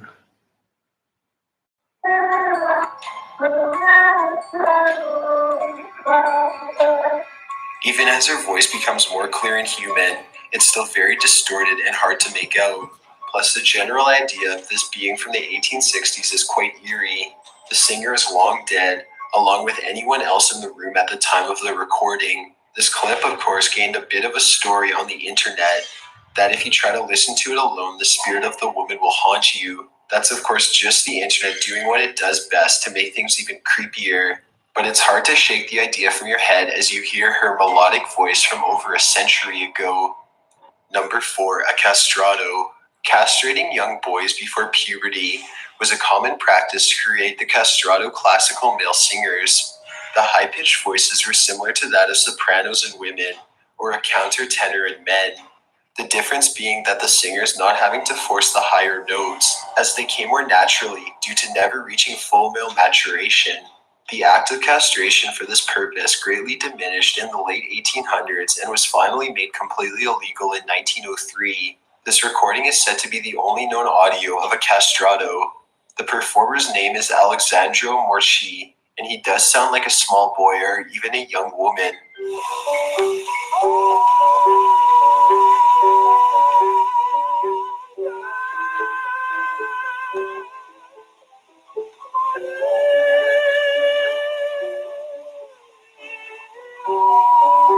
Some speculate that the castration came as a cure for some illness he may have been born with, but it's more likely that he was castrized when his family or choir instructors saw talent in his voice.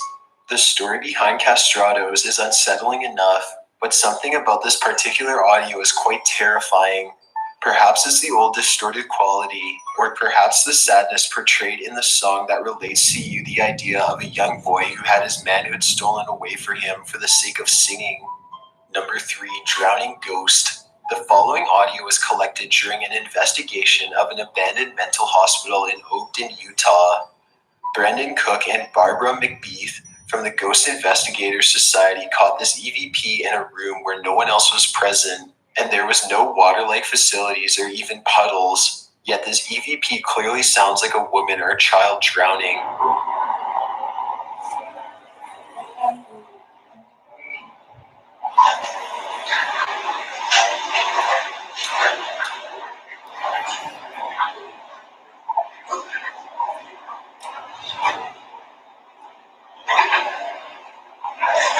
There is some undecipherable dialogue before the splashing sounds become audible. Many ghost enthusiasts online can't seem to determine whether or not this is real, but it's certain nothing like this has ever been caught before.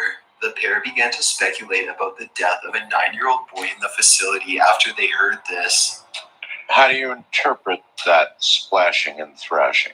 To me, it sounds like what you're hearing is a kid saying, "Help me, I can't breathe, I couldn't breathe." A child drowning is what you think? Yeah. I mean, I can't take it any other way. Number 2, the sky trumpets. Over the past 2 or so years, people have reported and captured these strange sky trumpets, musical horn-like sounds coming from the sky. These sounds have been heard all over the world, from Poland to Asia to North America. And conspiracy theorists think it has something to do with the military. There has been no proof for any of these speculations, however. The trumpet sounds come and go with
I can't do this now with the lights on.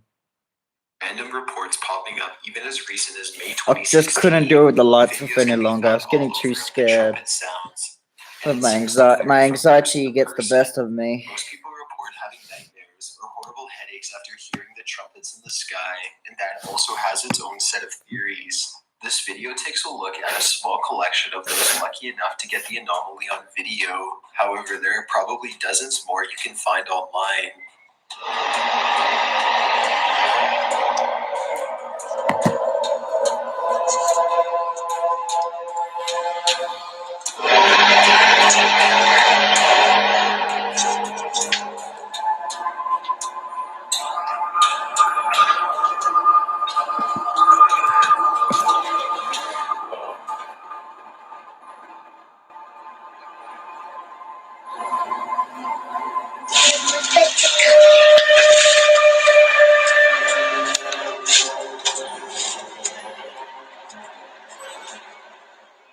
Number 1, Operation Wandering Soul. Also known as the US Ghost Recording, these chilling audio clips were popular during the Vietnam War. They served as psychological weapons against the enemy. The US pre-recorded audio of Vietnamese men and women crying out as if they were lost souls. This was to play out on the belief that if someone was not buried in a proper graveyard, their soul would wander through space without peace. This was aimed to make the soldiers less likely to go forward and risk their lives, as they did not want to become lost souls.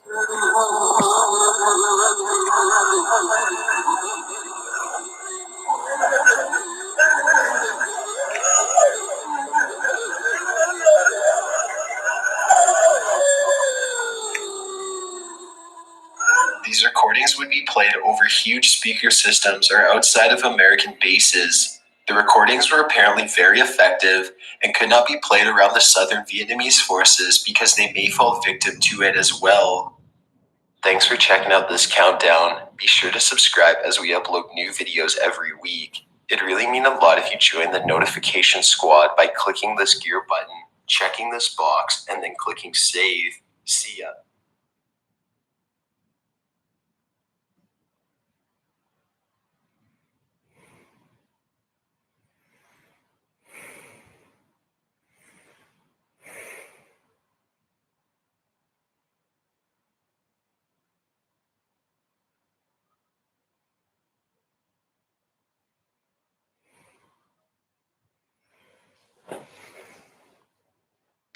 I'm now done with scary stuff, Yorka. I really am. I can't take it anymore tonight.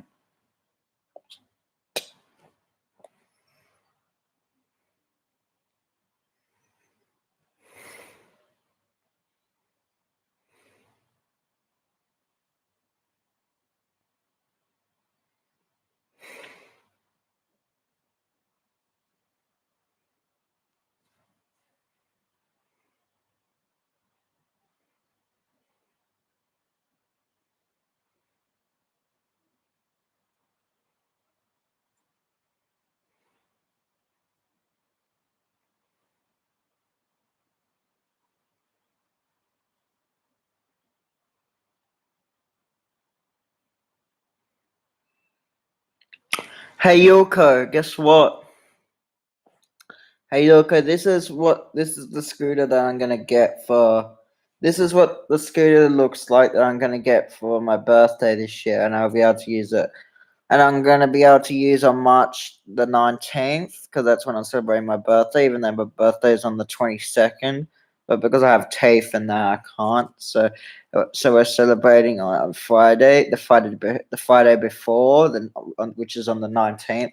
So I get to have a late night and a big party and stuff like that. So yeah, but here we go. So here's what the scooter looks like, and this is a video. Hi everyone, today we're taking a look at the 9-bot kick-shooter E25E powered by Segway, which is now in stock at Box. This kick-shooter is a great choice for utility, style and comfort. It is capable of climbing an inclination of up to 15% without any difficulties at a maximum speed of 25 km per hour and a maximum weight capacity of 100 kilograms. With a riding range of up to 25 kilometers, this 9-bot model will get you from A to B with no issues and also features 3 riding modes: Eco Mode, Standard Mode, and Sport Mode. You can access the cruise control features by using the app, and this will allow the scooter to maintain a constant speed as you ride. This model features 9-inch non-pneumatic tyres that are puncture-proof, and along with its shock absorption features, provides a very comfortable and smooth ride. This 9-bot kick scooter comes with 3 independent brakes so you can ride safely and with confidence. This system ensures effective speed control, which allows you to judge your braking distance safely. The E25E features a slick cable-free design, and to help you enhance your style, you can also make use of the ambient lighting under the footboard. The colors of the lighting are easily customizable via the Segway 9-bot app. The E25E is equipped with powerful front, rear, and brake LED lights to ensure your safety, and also features front, side, and rear E-Mark certified reflectors to increase your safety while driving in dark conditions or at night. The kick scooter handlebars come equipped with high-quality hard rubber grips, which helps them to be more durable and more comfortable to hold onto. The E25E features a full LED rider info dashboard, which displays real-time riding information. Also, the throttle and brake levers are color-coded for easy visual recognition when on the move. The built-in smart battery management system makes sure that no power goes to waste and prevents issues such as overcharging, overheating, and short-circuiting. For your extended travel needs, this kick scooter is compatible with an external battery which will increase its range to up to 45 kilometers. With its low weight of 14.3 kilograms and one push folding system, this model can easily be stored in a car, on public transport, or just simply be carried in one hand. And if you need to charge the scooter before you return home, it can be fully charged in just about 4 hours. Overall, we feel like the 9-bot kick scooter E25E powered by Segway is a great, versatile kick scooter for all your commuting needs. We hope you've enjoyed this video. Thanks a lot, and we'll see you again soon. So that's what I'm going for my birthday. That I'll be able to use early on the 19th, which is in about 2 weeks. Yorker. How sick is that, Yorker?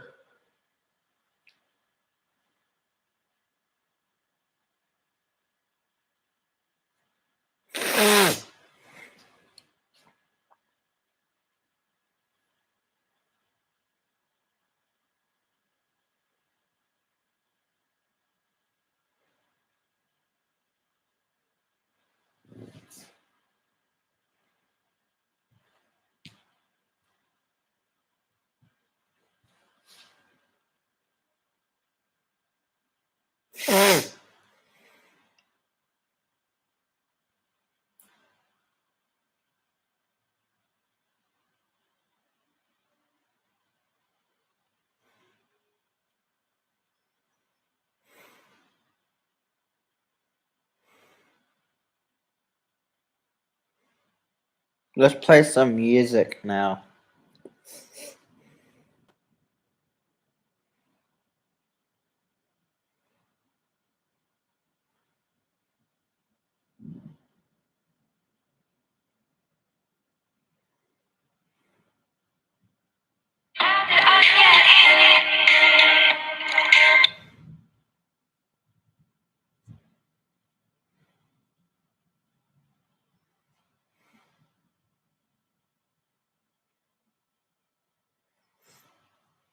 Hi, Carl.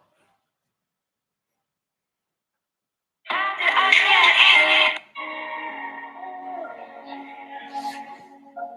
a stone cold killer, I'm a billionaire. I got my own gold digger. If I wasn't this way, I'd rather die. Did it die, yeah. Did it die. Did it die. I'm a stone cold killer, I'm a billionaire. I got my own gold digger. If I wasn't this way, I'd rather die. Did it die. Wait. Did it die. Wait. Did it die. Whatever you want, I'll be whatever you want. Just tell me you love me or not, whatever it costs. I know I'm talking a lot, there's something I gotta get off. Don't wanna be this no more, I don't wanna drink no more. Always gotta do the most, thinking that I'm insecure. Really should've listened more, but I don't, of course. I'm an asshole, I'm a good guy, I'm your best friend, I'm the worst type. Tell you everything that you heard right, just so I can fuck on the first night. Feel like I'm losing hope, running from coast to coast. I don't know where to go, this all I've ever known. I'm a stone cold killer, I'm a billionaire. I got my own gold digger. If it wasn't this way, I'd rather die. No, did it die? Wait. Did it die? Wait. Did it die? I'm a stone cold killer, I'm a billionaire. I got my own gold digger. If it wasn't this way, I'd rather die. Won't die. Did it die? Wait. Did it die? Wait. Did it die? My aunt think I'm perfect, I know I'm not. My mama be worried, I told her stop. They know I did drugs and think that I'm up. Little do they know I never could stop. My manager hate when I'm pulling up late. Back on my bullshit, she think it's a phase. I got relations I gotta maintain. I'm two different people, my side and my main. Yeah, I'm sober, I'm an addict. I'm a low life, I got habits, but I refuse to be average. Really so tired of acting. Don't know what I miss no more. Too bad you don't hit me more. I'm bad when I get too bored. Careful what you wishing for. I'm a stone cold killer. I'm a billionaire. I got my own gold digger. If it wasn't this way, I'd rather die. No, did it die? Wait. Did it die? Wait. Did it die? I'm a stone cold killer. I'm a billionaire. I got my own gold digger. If it wasn't this way, I'd rather die. Won't die. Did it die? Wait. Did it die? Wait. Did it die? I'm a stone cold killer. I'm a billionaire. I got my own gold digger. If it wasn't this way, I'd rather die. Did it die? Did it die? Did it die?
Oh wait, what?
you're afraid, but it'll be okay if you just stay with me. And we can run from here, and we can disappear, and they won't find us where we are going, dear. So baby, hold on to me. I know I can make you believe something that only we can see. Hold on to me.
You're afraid, but it'll be okay if you just stay with me. And we can run from here, and we can disappear, and they won't find us where we are going, dear. So baby, hold on to me. 'Cause I know I can make you believe something that only we can see. Hold on to me.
Thought you gone, but you didn't, so I'm sitting here.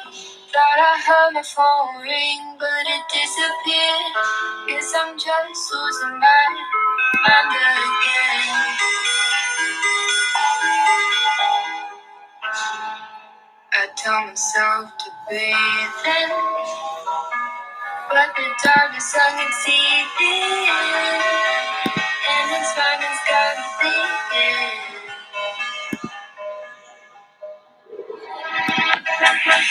I'm sick and tired of feeling. I'm sick and tired of feeling.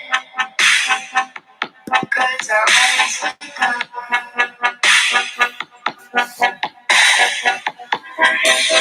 Sick and tired of believing that this pain will ever end.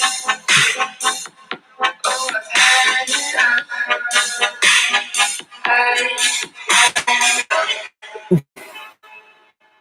Cause it always comes back again. And I'm not even gonna pretend that it's okay. Constantly putting bad thoughts on replay. I really don't like living life this way, but I know that these things will never change.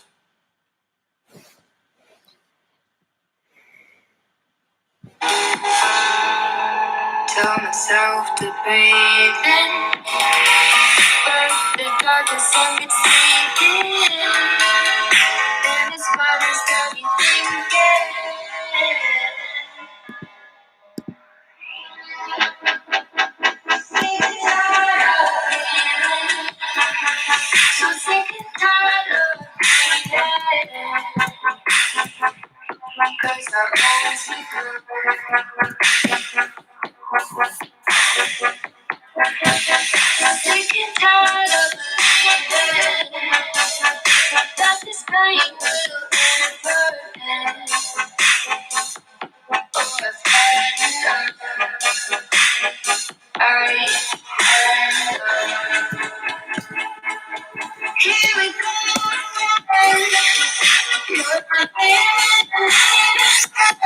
Let me just check something.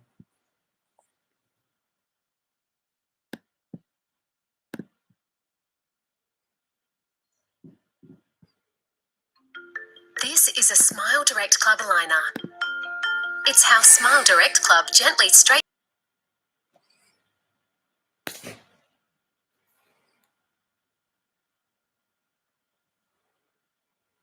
our network dentists on our online telehealth platform.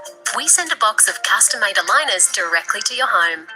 And you'll get a smile you love 3 times sooner than braces. Get started for free at smiledirectclub.com.au. Alright, chat, let's listen to this. This is a video by this channel called Top Fives, and it's called 5 Strongest Signs of Aliens and Alien Life. Let's go. Let's do this. There is a question we have all asked. Are we alone in this universe? Well, despite our ever-increasing technology and knowledge, we do not have a definitive answer to that question.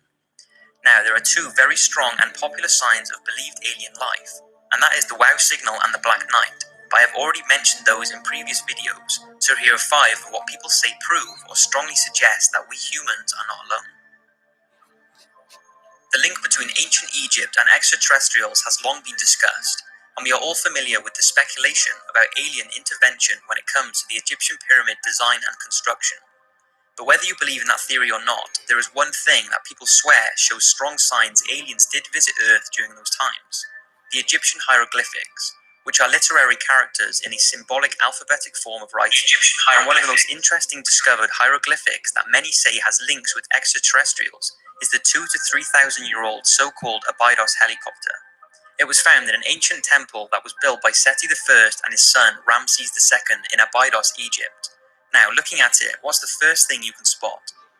Well, there's no denying that this looks like a helicopter, this looks like some sort of boat or yacht, this looks like a ship of some sort, and that looks like what many say is a futuristic ship or glider.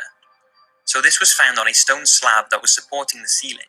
It was studied and concluded that it was nothing more than an accidental illusion caused by overlapping hieroglyphics. The plaster had been set onto the stone to replace the writing underneath, and that was it. It was sort of left and not talked about again. There are a few researchers who say there is much more to this. They concluded that if the Egyptians wanted to overlap any existing writing, they would simply replace the limestone. It's believed the hieroglyphics would have been engraved on the ground and then elevated up into position. So if a change needed to be done, researchers say they could have just replaced the block and wouldn't have to replaster it. Then there are those who do not believe it has anything to do with ancient technology. They say if there were vehicles like the ones believed to be shown, then surely there would be a lot more evidence of them and not just on one single inscription. So what do you think of these mysterious hieroglyphics? Is it proof aliens came down during the ancient Egyptian years, or is it nothing more than a coincidence? Astronauts. It's always fascinating when an astronaut argues the existence of aliens, because if anyone has more of a chance of seeing an extraterrestrial, it's going to be astronauts who venture into space. Now, the rumor is that if an astronaut witnesses a UFO or an extraterrestrial being, they cannot report this to the press. But that hasn't stopped them, because over the years, many astronauts have told of encounters with aliens. In June 1965, when astronauts Ed White and James McDivitt were passing over Hawaii in a Gemini spacecraft, they say they witnessed a strange-looking metallic object with long arms sticking from it. McDivitt took pictures, but he said that it did not capture what he could see properly due to the glare and the grubby window.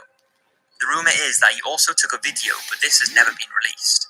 McDivitt has said that some UFO promoters did exaggerate the story, but debunkers did also underestimate it. Another sighting by astronauts happened in December of the same year. Gemini astronauts James Lovell and Frank Borman saw an unidentified spacecraft some distance from their capsule. The Gemini Control Center told him that he was seeing the final stage of their own booster rocket, but Frank confirmed that he could see the booster rocket and the unidentified object was something completely different, but what exactly it was is a mystery. Now, whether you believe Buzz Aldrin and Neil Armstrong's moon landing was a hoax or not, they both apparently reported that aliens have a base on the moon and were told to get off and stay off. According to unconfirmed reports, both Neil and Buzz saw UFOs shortly after landing on the moon on the 21st of July 1969. According to former NASA employee Otto Bitt, unnamed radio hams with their own VHF receiving facilities that bypassed NASA's broadcasting outlets picked up the following exchanges. What was it? What the hell was it? That's all I want to know.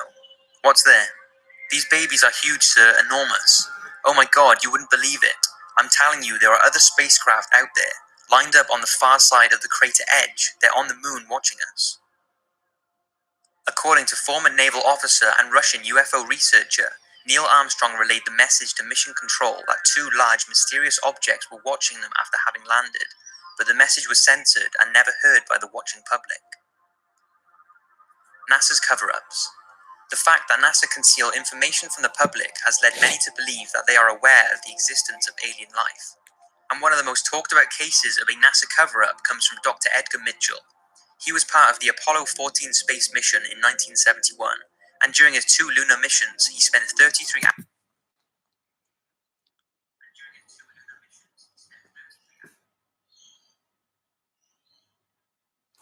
hours on the moon. Dr. Mitchell said that he was aware of several UFO visits during his career, but each one had been covered up. He said that workers at the space agency had described aliens as little people who look strange to us. Dr. Mitchell stated that their technology is far more sophisticated than ours, and if they were hostile, we would be gone by now. He is also told that the believed Roswell alien crash of 1947 was real, and the reason it was covered up was because the US did not want the Soviet to know of the craft's technology, and they did not know if the apparent alien being was hostile or not. Apparently, officials from NASA have commented on Dr. Mitchell's statements by saying, NASA does not track UFOs and is not involved in any sort of cover-up about alien life on this planet or anywhere in the universe. Dr. Mitchell is a great American. People always think you need money, you need experience, you need to be from a wealthy family to basically... But we do not share his opinions on this issue. But Edgar continues to claim that aliens and alien craft are real and is positive that we are being watched right now. Another thing people more recently have pointed out is the International Space Station's HD live feed is often cut when objects are seen in space. In 2014, NASA allegedly cut the live feed coming from the Earth viewing cameras mounted on the space station just when a mysterious UFO appeared to hover over the Earth. UFO watchers claim that the drop-off in the live feeds as soon as a UFO comes into view is an obvious and deliberate attempt to hide what they believe are regular sightings of alien spacecrafts observing Earth. Some say this is the moon or a lens flare, and others believe it's an alien craft. Also, UFO watcher Toby Lund apparently spotted a UFO on the live stream outside the space station before the stream was interrupted for around 15 seconds. Needless to say, it's certainly strange that NASA cut the video when things like this happen. Maybe it's just a coincidence due to them experiencing technical difficulties, or maybe they know something that we don't. The size of our universe. Now, even those who do not believe in the UFO or alien photos and videos going around, there are many that say, due to the sheer magnitude of the universe, it's impossible for there not to be another life form. To understand why people say alien life must be out there, you must first realize how big the universe is. It's believed that the diameter of the observable universe is around 28 billion parsecs, which is around 93 billion light years. Now, a single light year is just under 6 trillion miles, which is a ridiculous number. So 6 trillion times 93 billion. And don't forget, that is just what we can observe. And it's not that we don't have the technology to observe any further, it's just that light from other objects hasn't had enough time to reach Earth since the beginning of the cosmological expansion. And with all that, astronomers at the University of Auckland have said that it's believed there are around 50 sextillion planets in the observable universe. Now I will leave you to decide whether you think that only one out of those 50 sextillion planets can harbour any form of life. Some believe that civilizations are currently existing on Earth-like planets right alongside us, and others believe we could even be the bacterias of another life form. Add all of that with the possibility of infinite or multi-dimensions, and you take things to a whole nother level. Whether you believe in any of those theories or not, there is absolutely no denying that the universe is incredible and has left us with many unanswered questions. The Men in Black. Now, although this sort of ties in with the thought that NASA are covering things up, the Men in Black deserve a talk on their own. The Men in Black are thought to be government agents who harass or threaten UFO and alien witnesses to keep them quiet about what they have seen. Over the years, there have been many myths flying around about them, and whether they exist or not is still a mystery. But if they do, then many say it proves that there is something out there that the government do not want us to know about. Now, whether their existence can be confirmed, there are tons of reports of people believing they have had encounters with them, like the one told by Dr. Herbert Hopkins, a respected family physician from Old Orchard Beach, Maine, who was studying a UFO case in September 1976, when the phone rang and a man identified himself as a representative of a New Jersey UFO organization. The man asked him if he could come to the doctor's house to talk to him about the UFO case. He said that he could come around, and after the call ended, Herbert got up from his chair to turn on the lights, and the man was already in his house walking up the stairs. Hopkins was so shocked at how he was in the house without knocking in such a short amount of time, and was even more shocked at the man's strange appearance. He said in an interview he wore a neatly tailored black suit, black shoes, black socks, a white shirt with black tie, and a black hat. He also told reporters that the man was as bald as an egg, and had no eyebrows or eyelashes. Herbert said he could tell the man was wearing lipstick, as when he wiped his mouth with the back of his glove, his lips were smeared and there was red lipstick on his glove. His voice was apparently passive, as if it was a machine, and they began talking about the UFO case when this strange man ordered Herbert to destroy all the evidence he had gathered about the case. He apparently got to his feet and said very slowly, "My energy is running low, must go now, goodbye," before steadily walking down the stairs and disappearing. Dr. Hopkins was left terrified and has no idea what happened that night. Another very unique case started on the 14th of October 2009, when two witnesses believed they saw a triangular unknown aerial object outside of a hotel, and a UFO case file was opened. Then, several weeks later, two unidentified men in black visited the same hotel looking for the two witnesses who saw this UFO. The two witnesses were not there at the time, so the men in black harassed the hotel staff for approximately 30 minutes before leaving. Those who spoke to the men said they were completely bald, with no eyebrows or eyelashes. They apparently had relatively big, strange eyes and did not blink once whilst talking. Now, there is no real proof whether or not the video footage and reports are a hoax, or whether it really did happen and the men in black are out there trying to keep us from knowing too much.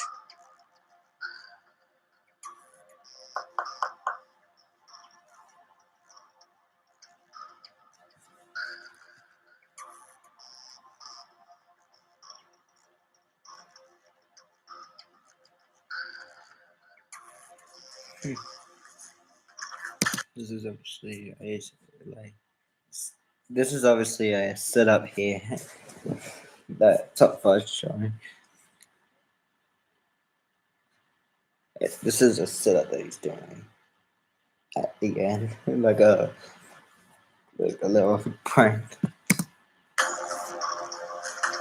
you mind if I come in for a quick chat?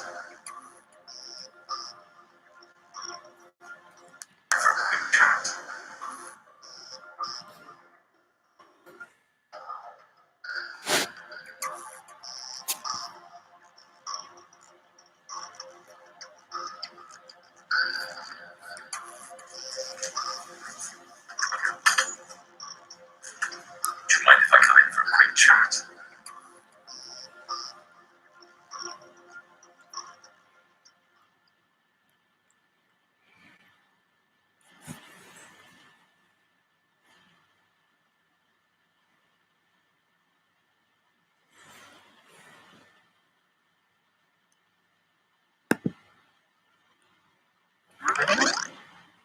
This is what your CRM platform should look like. HubSpot is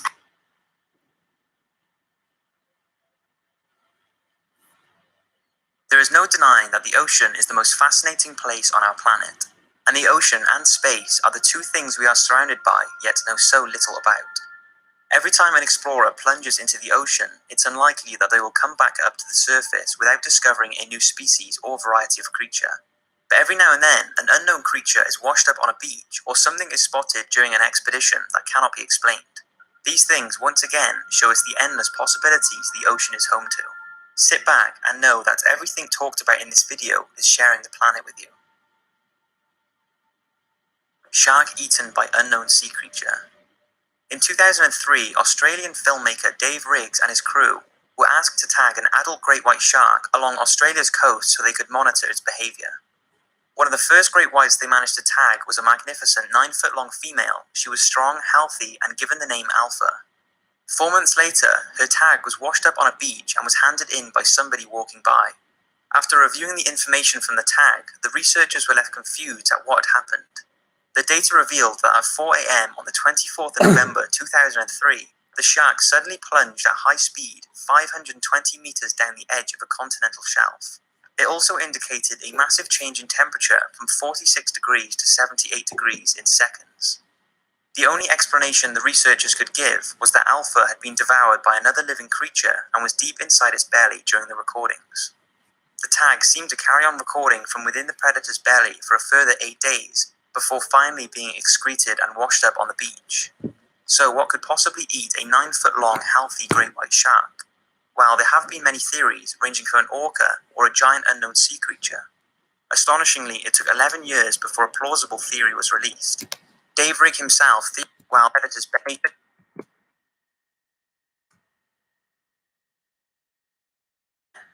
is washed up on a again, shows the endless possibilities the ocean is home to. Sit back and know that everything talks scatter. Her tag was washed up on a beach and was handed in by somebody walking by. After reviewing the information from the tag, the researchers were left confused at what had happened.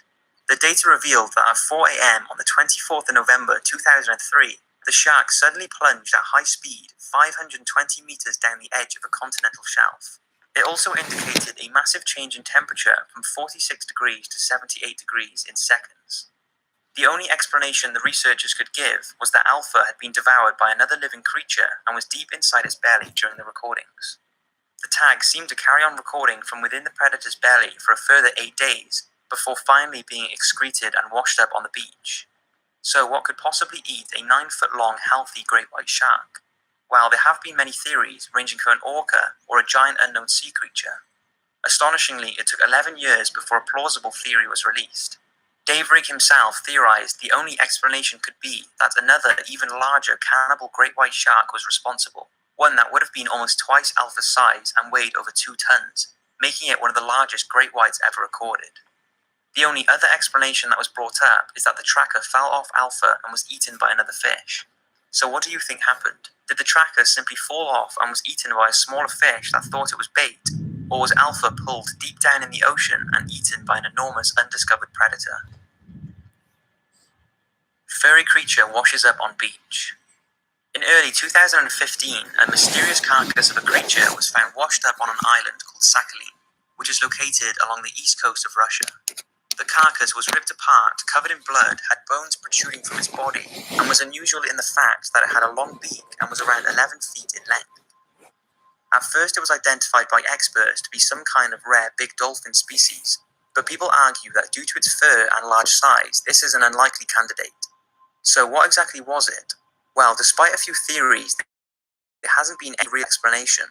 It's unsure if DNA samples were taken, and if they were, nothing has been released. How it ended up on the beach in the first place is also a mystery, since the water around that area is colder than most fish this size would usually live in. This led researchers to think whatever it was may have been brought in by a warm current and died when the waters cooled. Not long after its discovery, another study was done by a group of scientists who came to the conclusion that the carcass could have been a whale cub, possibly that of a beaked whale. Since most whales and dolphins are born with hair that they lose quickly, this would explain the fur, but this would have meant that if it was a beaked whale or dolphin cub, it would have been a very large one. Another theory is that it's just a rare large dolphin and the hair is degraded tissue fibers. But more interestingly, some think that it's an undiscovered sea creature, which with its size and the unexplored areas within the ocean, this, like all the theories mentioned, cannot be ruled out. This next mystery is actually another washed-up creature. Now, I was going to include this thing, which is called the Montauk Monster, that was found washed ashore a beach in New York in 2008. But after reading a lot about it, although it hasn't been fully identified, it doesn't seem like it came from the ocean. Whereas this next one I'm going to talk about most certainly isn't land-based. There isn't a whole lot of information on this, but it was found by a group of people in 2013 on New Zealand's Bay of Plenty beach. This area is known for having sea creature carcasses washed up, but this one caused a little more mystery, as it was unlike anything previously seen. Its body was 30 feet long and was mostly buried under the sand, but its head and a large dorsal fin could be seen, which led a marine biologist to think that it was most likely an orca because of this distinctive fin. But this couldn't be 100% confirmed because of its badly decomposed body. Some say that since the jawline, even after decomposition, is so narrow though, that it's definitely not an orca, but it could be an unknown species of whale or an undiscovered creature. The teeth do look similar to that of a killer whale, so who knows? What do you think? Was it an orca, some type of whale, or a prehistoric creature that we have yet to discover? The 52 Hertz whale. This next mystery has been around for a while and is actually quite sad. It's the 52 Hertz whale, often called the loneliest whale in the ocean. It's the story of an unidentified sound that was recorded in the Pacific Ocean in 1989 that is thought to belong to a solitary, unidentified species that is looking for a mate. 52 Hertz is the frequency of the sound, which is much higher than any other known whale call. The blue whale is usually 10 to 39 Hertz and a fin whale is around 20 Hertz, making a 52 Hertz call out of the ordinary. It's unsure if it's a male or female, or if it's even a whale, but it's definitely something, and something that sounds pretty big. The sound has been tracked every year by scientists since it was first discovered, and incredibly, the tone of the sound has deepened over the years, as it would with a regular whale call. Take a listen.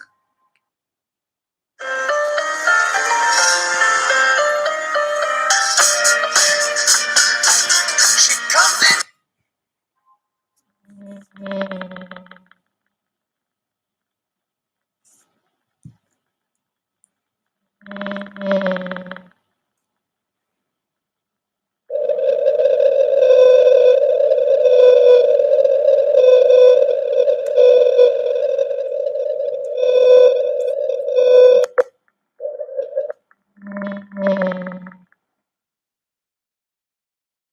Years, as it would with a regular whale call.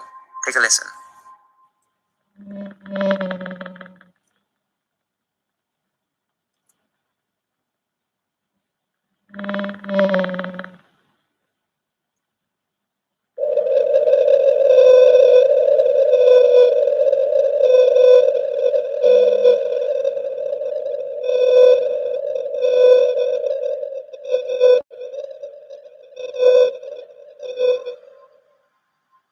Despite comprehensive monitoring and searching, nothing has been found and nobody's sure what is creating the sound. There has been some speculation that it's a malformed blue whale or a mix of blue whale and another species. If it is the sound of a whale, then just think it could be the call of an undiscovered species that is the last of its kind left in the world.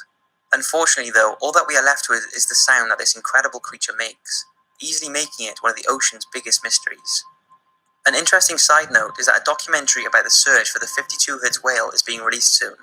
The documentary was funded by Kickstarter, and Leonardo DiCaprio gave $50,000 to help the campaign hit its target, which it did. The team recently went out in search for the whale, and I believe they are working on a documentary now, which I am super excited to see.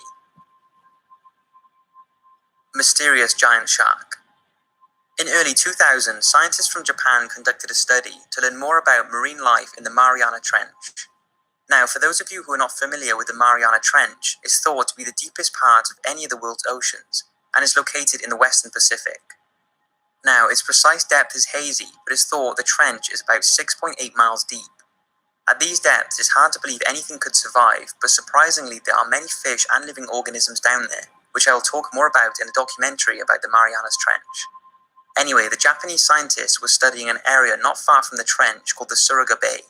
They had submerged a container with special bait at a depth of around 1 mile, in hopes of capturing on camera whatever wanted to feed on it.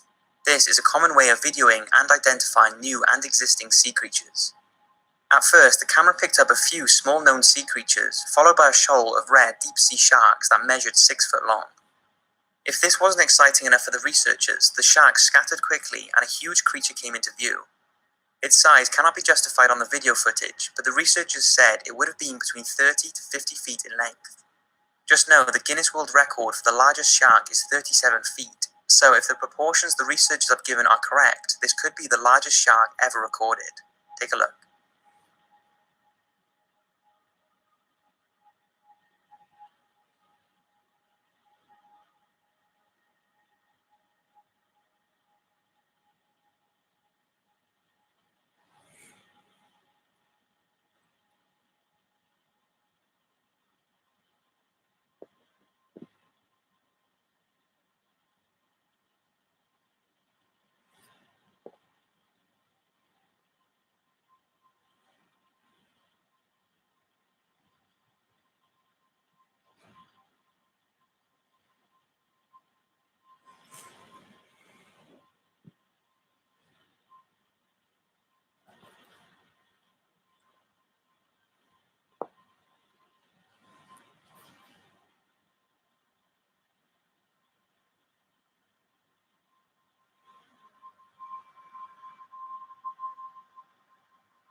Scientists aren't exactly sure what type of shark it is, and people have said it could be the long thought to be extinct Megalodon, the gigantic monster of the sea that lived over 2 million years ago and is labeled the largest, most powerful predator in history. But another theory is that the footage caught a very large, very rare Pacific sleeper shark. Sleeper sharks can grow to lengths of 23 feet, so even if it was a sleeper, it would have been the biggest and longest of its kind to have ever been spotted. So that's 5 mysterious sea creatures. Don't forget, this is only a fraction of the creatures that must be out there. There is bound to be thousands of undiscovered species swimming around right now, and there are also many mythical creatures that people think could exist, but I'm saving those for another day. I hope you've enjoyed this video, and I'll see you again in the next one.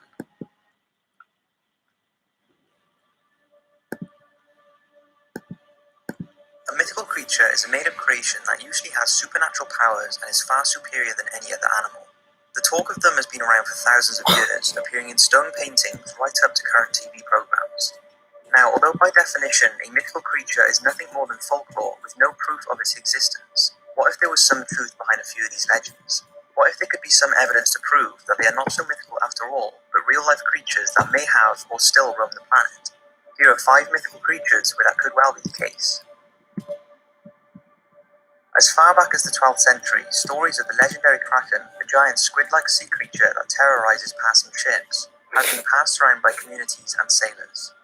The legend is thought to have originated in and around the oceans in Norway, Iceland, and even as far as Greenland, and tells the tale of a huge beast that would hunt whales and attack passing vessels with its massive arms, or circle especially large ships until there was enough maelstrom to drag it down into the ocean, taking everyone on board with it. Like all legends, Kraken has been exaggerated over the years, and it's thought the first tale of a sighting dates back to the year 1180. At that time, the giant squid, like many sea creatures, would not have been recognized by sailors, leading them to tell stories about a man-eating beast lurking in the depths of the sea. But in reality, the Kraken, if the old tales are true, would almost certainly have been some kind of possibly now extinct or undiscovered giant squid. And in 1853, something was found that would fit Kraken's description. A giant cephalopod washed up on a Danish beach, the first time such a beast had been seen and studied up close, and it was a close match to the Kraken tales that had been told for hundreds of years before. After heavy research, there is still much debate about how many species of giant squid there are and exactly how large they can grow. But can they grow to the size of the legendary Kraken, as reported by so many sailors? When you think a sea creature like Megalodon or the Nothosaurus have existed, and the fact the largest squid that we've yet to discover was almost 43 feet or 13 meters in length, then many believe a man-eating squid the size of Kraken is entirely plausible. But there is more to back this up. In 2011, the fossilized bones of marine lizards were found. They had been arranged in such a way that researchers claimed that only a giant Kraken-style octopus or squid could be responsible. Professor Mark McMenamin, an American paleontologist and professor of geology, who has been trying to prove the existence of the Kraken-sized squids, is convinced the strange arrangement of this Shonisaurus vertebrae, a sea reptile that lived 200 million years ago, was not a natural occurrence. And after examining the remains, he believes a much larger animal attacked it. He discovered sucker marks on the bones and a snapped neck, and the collection of several bones in one place is consistent with the way a modern octopus would attract its prey to a lair before killing and eating it. The only difference is that this octopus or squid would have had to have been up to 30 meters long to have been able to kill and eat the giant marine lizard. Pretty interesting stuff when, like I said, the largest squid we have ever found was 13 meters in length. Kraken represents the legendary squid that the sailors would tell tales of, but it seems that the legend could certainly have some truth behind it, and the ocean could well have been or still is home to the giant Kraken squid.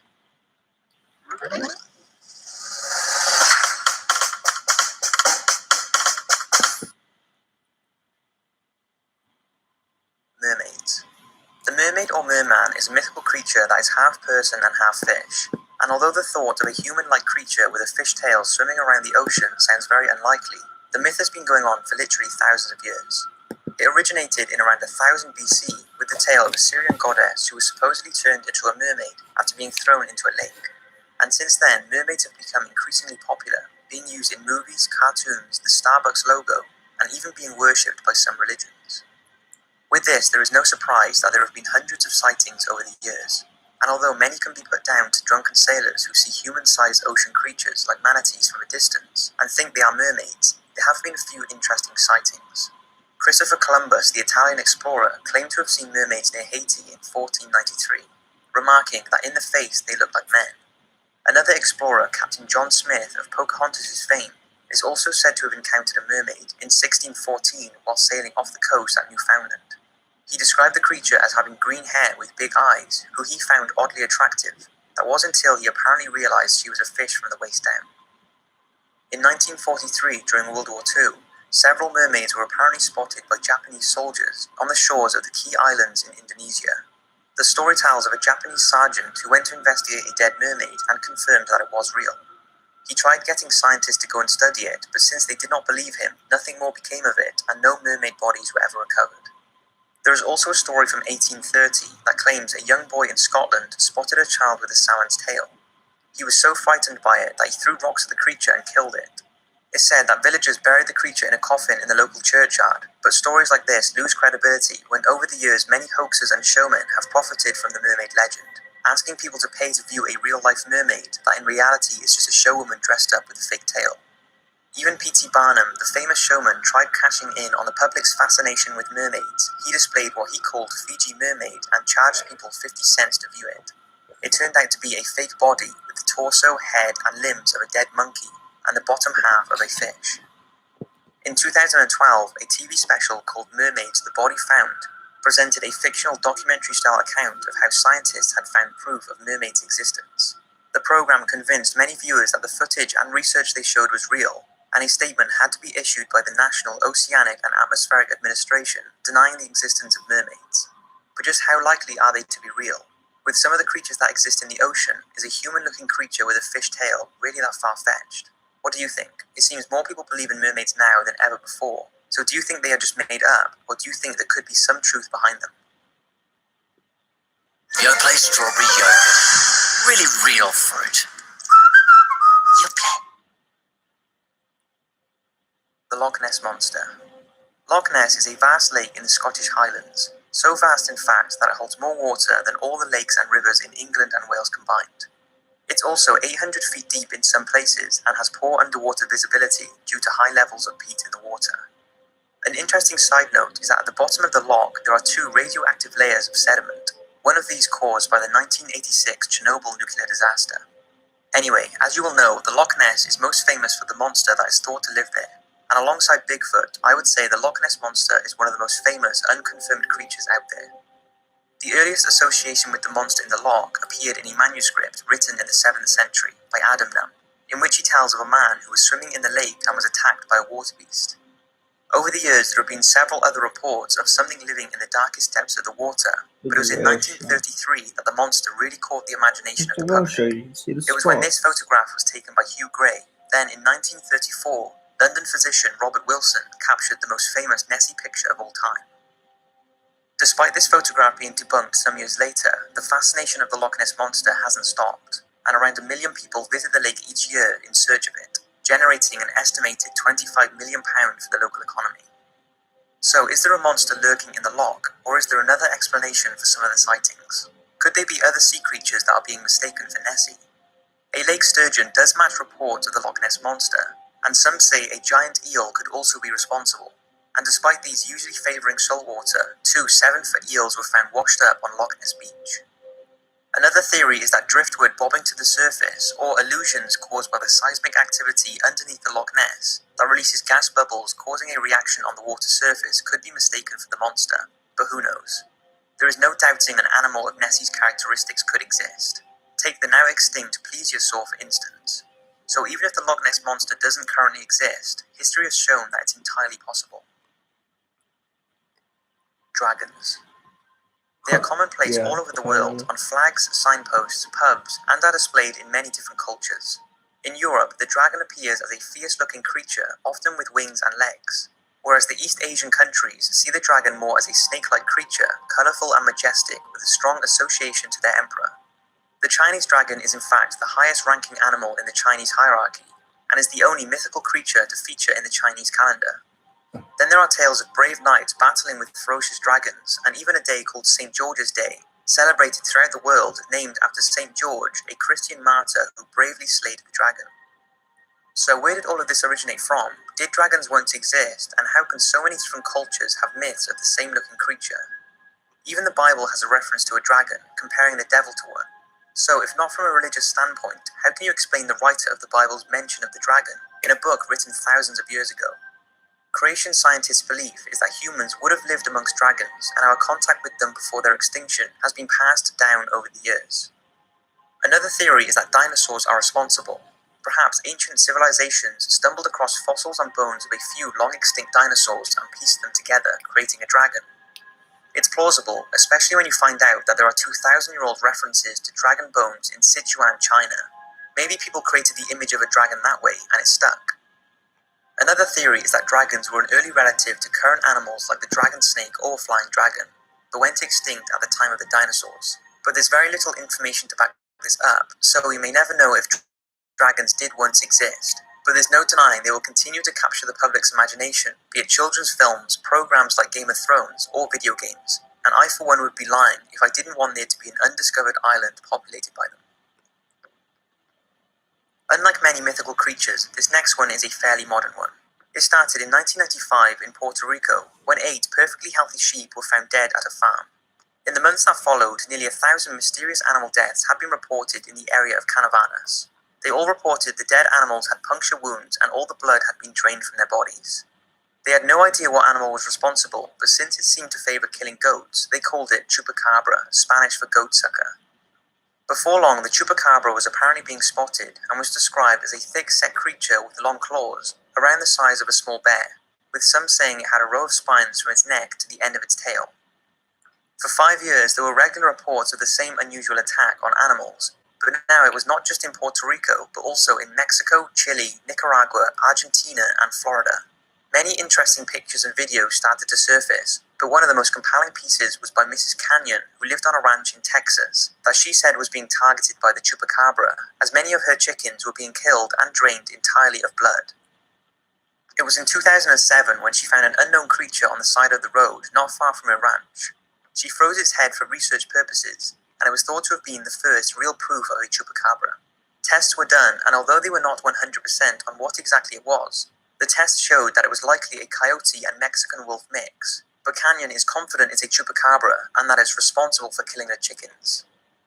It's clear that something has been killing animals and seemingly draining their blood. So what could it be? Some say it was a top-secret US government genetics test gone wrong, producing this out-of-control mutant breed. But scientists studied many dead animal carcasses and were convinced they had been attacked by dogs, coyotes, or raccoons that had been infected with a disease such as mangy that caused hair loss and an unusual appearance. What do you think? Is the chupacabra an undiscovered blood-sucking animal, or is there another explanation for the sightings and attacks? So that's 5 mythical creatures that may have once or still currently exist. Out of the 5, what do you think is the most likely to be real? If none of them, then what mythical creature do you wish was real? Thanks for watching, have an awesome day or night, and I'll see you next week for a super interesting video.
The ocean is a fascinating place, and with the amount of unexplored areas down there, and with the thought that humans have only discovered less than 1% of all species that have ever lived, just imagine what we would find if the ocean was drained. I'm sure there would be creatures and fossils that we cannot even begin to comprehend. Now, I will be doing a video soon on mysterious sea creatures, such as a massive shark that was spotted in Japan that has never been seen since. But this video is about creatures that aren't so mysterious but are truly remarkable and show us the endless possibilities the ocean is home to. Frilled shark. Just by taking one look at the frilled shark, you can't help but think that it's a mythical creature. But it's not. The frilled shark is very real, and this truly magnificent prehistoric species dates back to around 80 million years ago. As you can imagine, it's incredibly rare and gets its name from its 6 pairs of gill slits that make it appear like a fringe collar. And unlike most shark species, its mouth is located just below their snout and holds an estimated 25 rows of 300 needle-sharp teeth, much different from the regular shark teeth we all know of. Because of this, and the fact one has never been observed feeding, it's believed they must feed off squid and small fishes, especially since they are a deep-water shark, generally swimming near the bottom of the ocean at depths of up to 4,000 feet. So where can they be spotted? Well, they have been sighted in a few places such as Australia, New Zealand, Southeast Asia, West Africa, Chile, and the Caribbean. And very recently, a 6-foot-long frilled shark, which seems to be the average length of them, was caught in Australia. As you can imagine, fishermen had no idea what they had accidentally caught, and the same goes for one captured by fishermen off the coast of Japan. Every effort was made to keep this one alive, but sadly it died. This did give us the opportunity to examine this incredible creature though, but led the frilled shark one step closer to extinction. They are already extremely rare, and what doesn't help is that they are believed to have the longest gestation period of any other creature, taking as long as 3.5 years. This is why the species is labelled as near threatened. But in reality, there is no answer to how many frilled sharks are out there right now. And since they live deep down in the ocean, who knows how many or how large some of these sharks could be. And for this reason, you can see why the frilled shark is one of the most interesting creatures on the planet, and are indeed one of the oldest still living animals we know of. Hey, I'm Talon, and this is Rumpus, and I'm going to show you how to start an online t-shirt business. Let's go. First, go to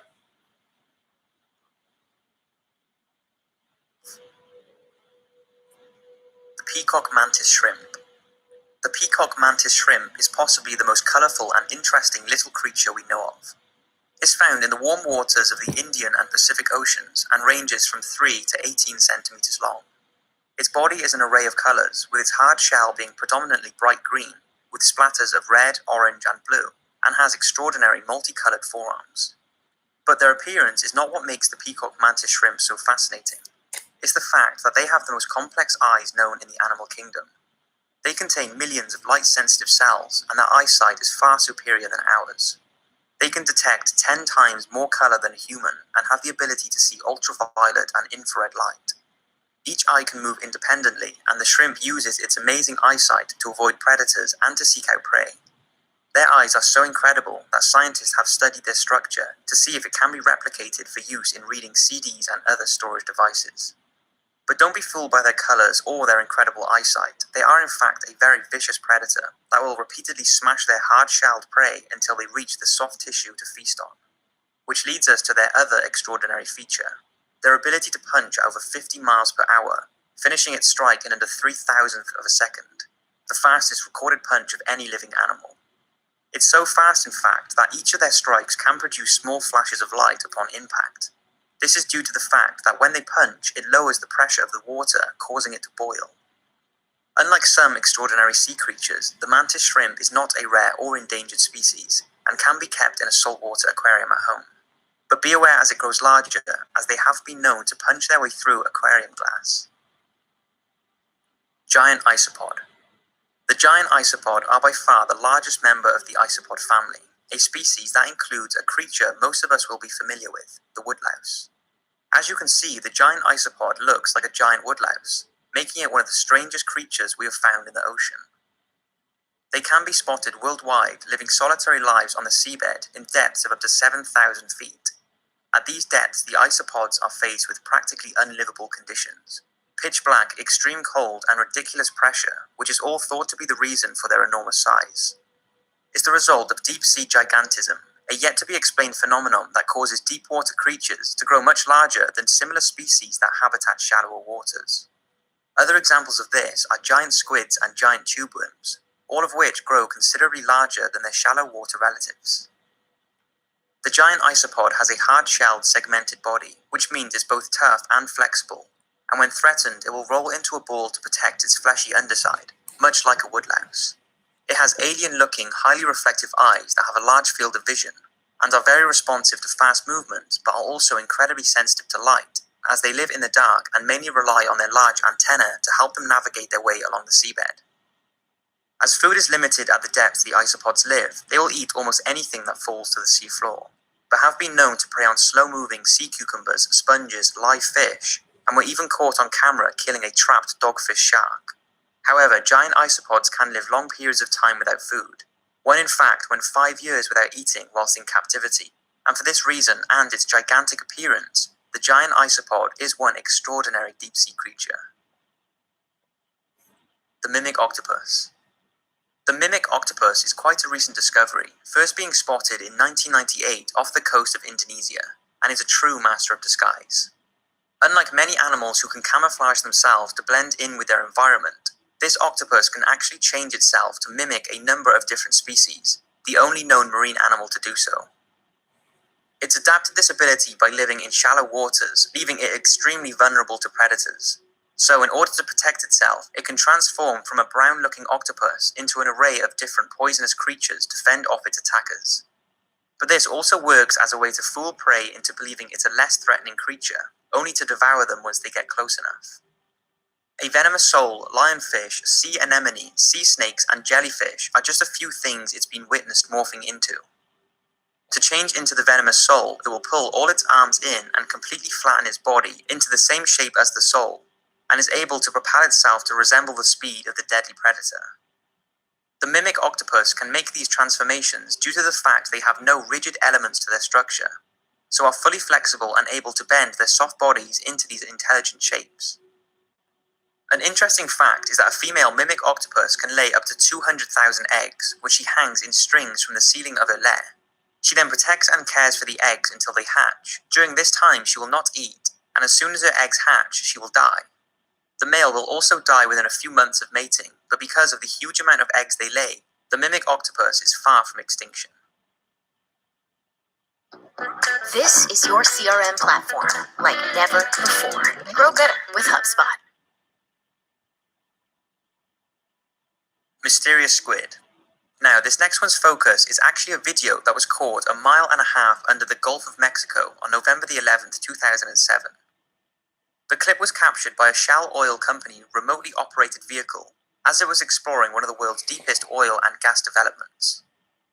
What the camera witnessed is a bit of a mystery, and I was going to save it for my mysterious underwater creatures video, but I thought I would include it here because it is truly extraordinary. Take a look at this.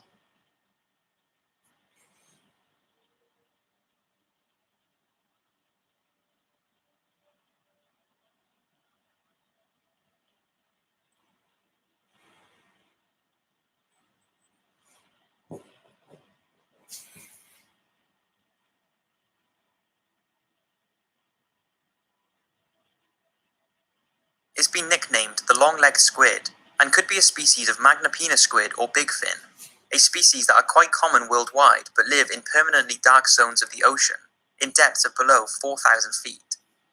It's thought the Magnapina squid can measure from 5 to 23 feet long, and have 4 slightly different variants of the species with shorter and different number of appendages that they use to pick up food from the seabed. But the one in the footage appears to have 10 appendages that all appear to be the same length, and is the first of its kind to have been spotted. Because of this, there really is a limited amount of information on it, and whether it's the same genus to the Magnapina squid, a distant relative to it, or a completely new creature remains unknown. But just look at that. That is extremely creepy yet magnificent at the same time, and it's no wonder it's still confusing many marine biologists, and is a constant reminder of the possibilities the ocean holds, and I wonder just how many undiscovered creatures must be down there. So that's 5 extraordinary sea creatures. I hope you've enjoyed this video, and I'll see you next week for another one.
Well, if you enjoyed today's live stream, please remember to like, share, subscribe to my channel, press the bell notification so you never miss any of my videos. Without further ado, I'll see you in the next live stream chat. Peace. Finlay YT's out.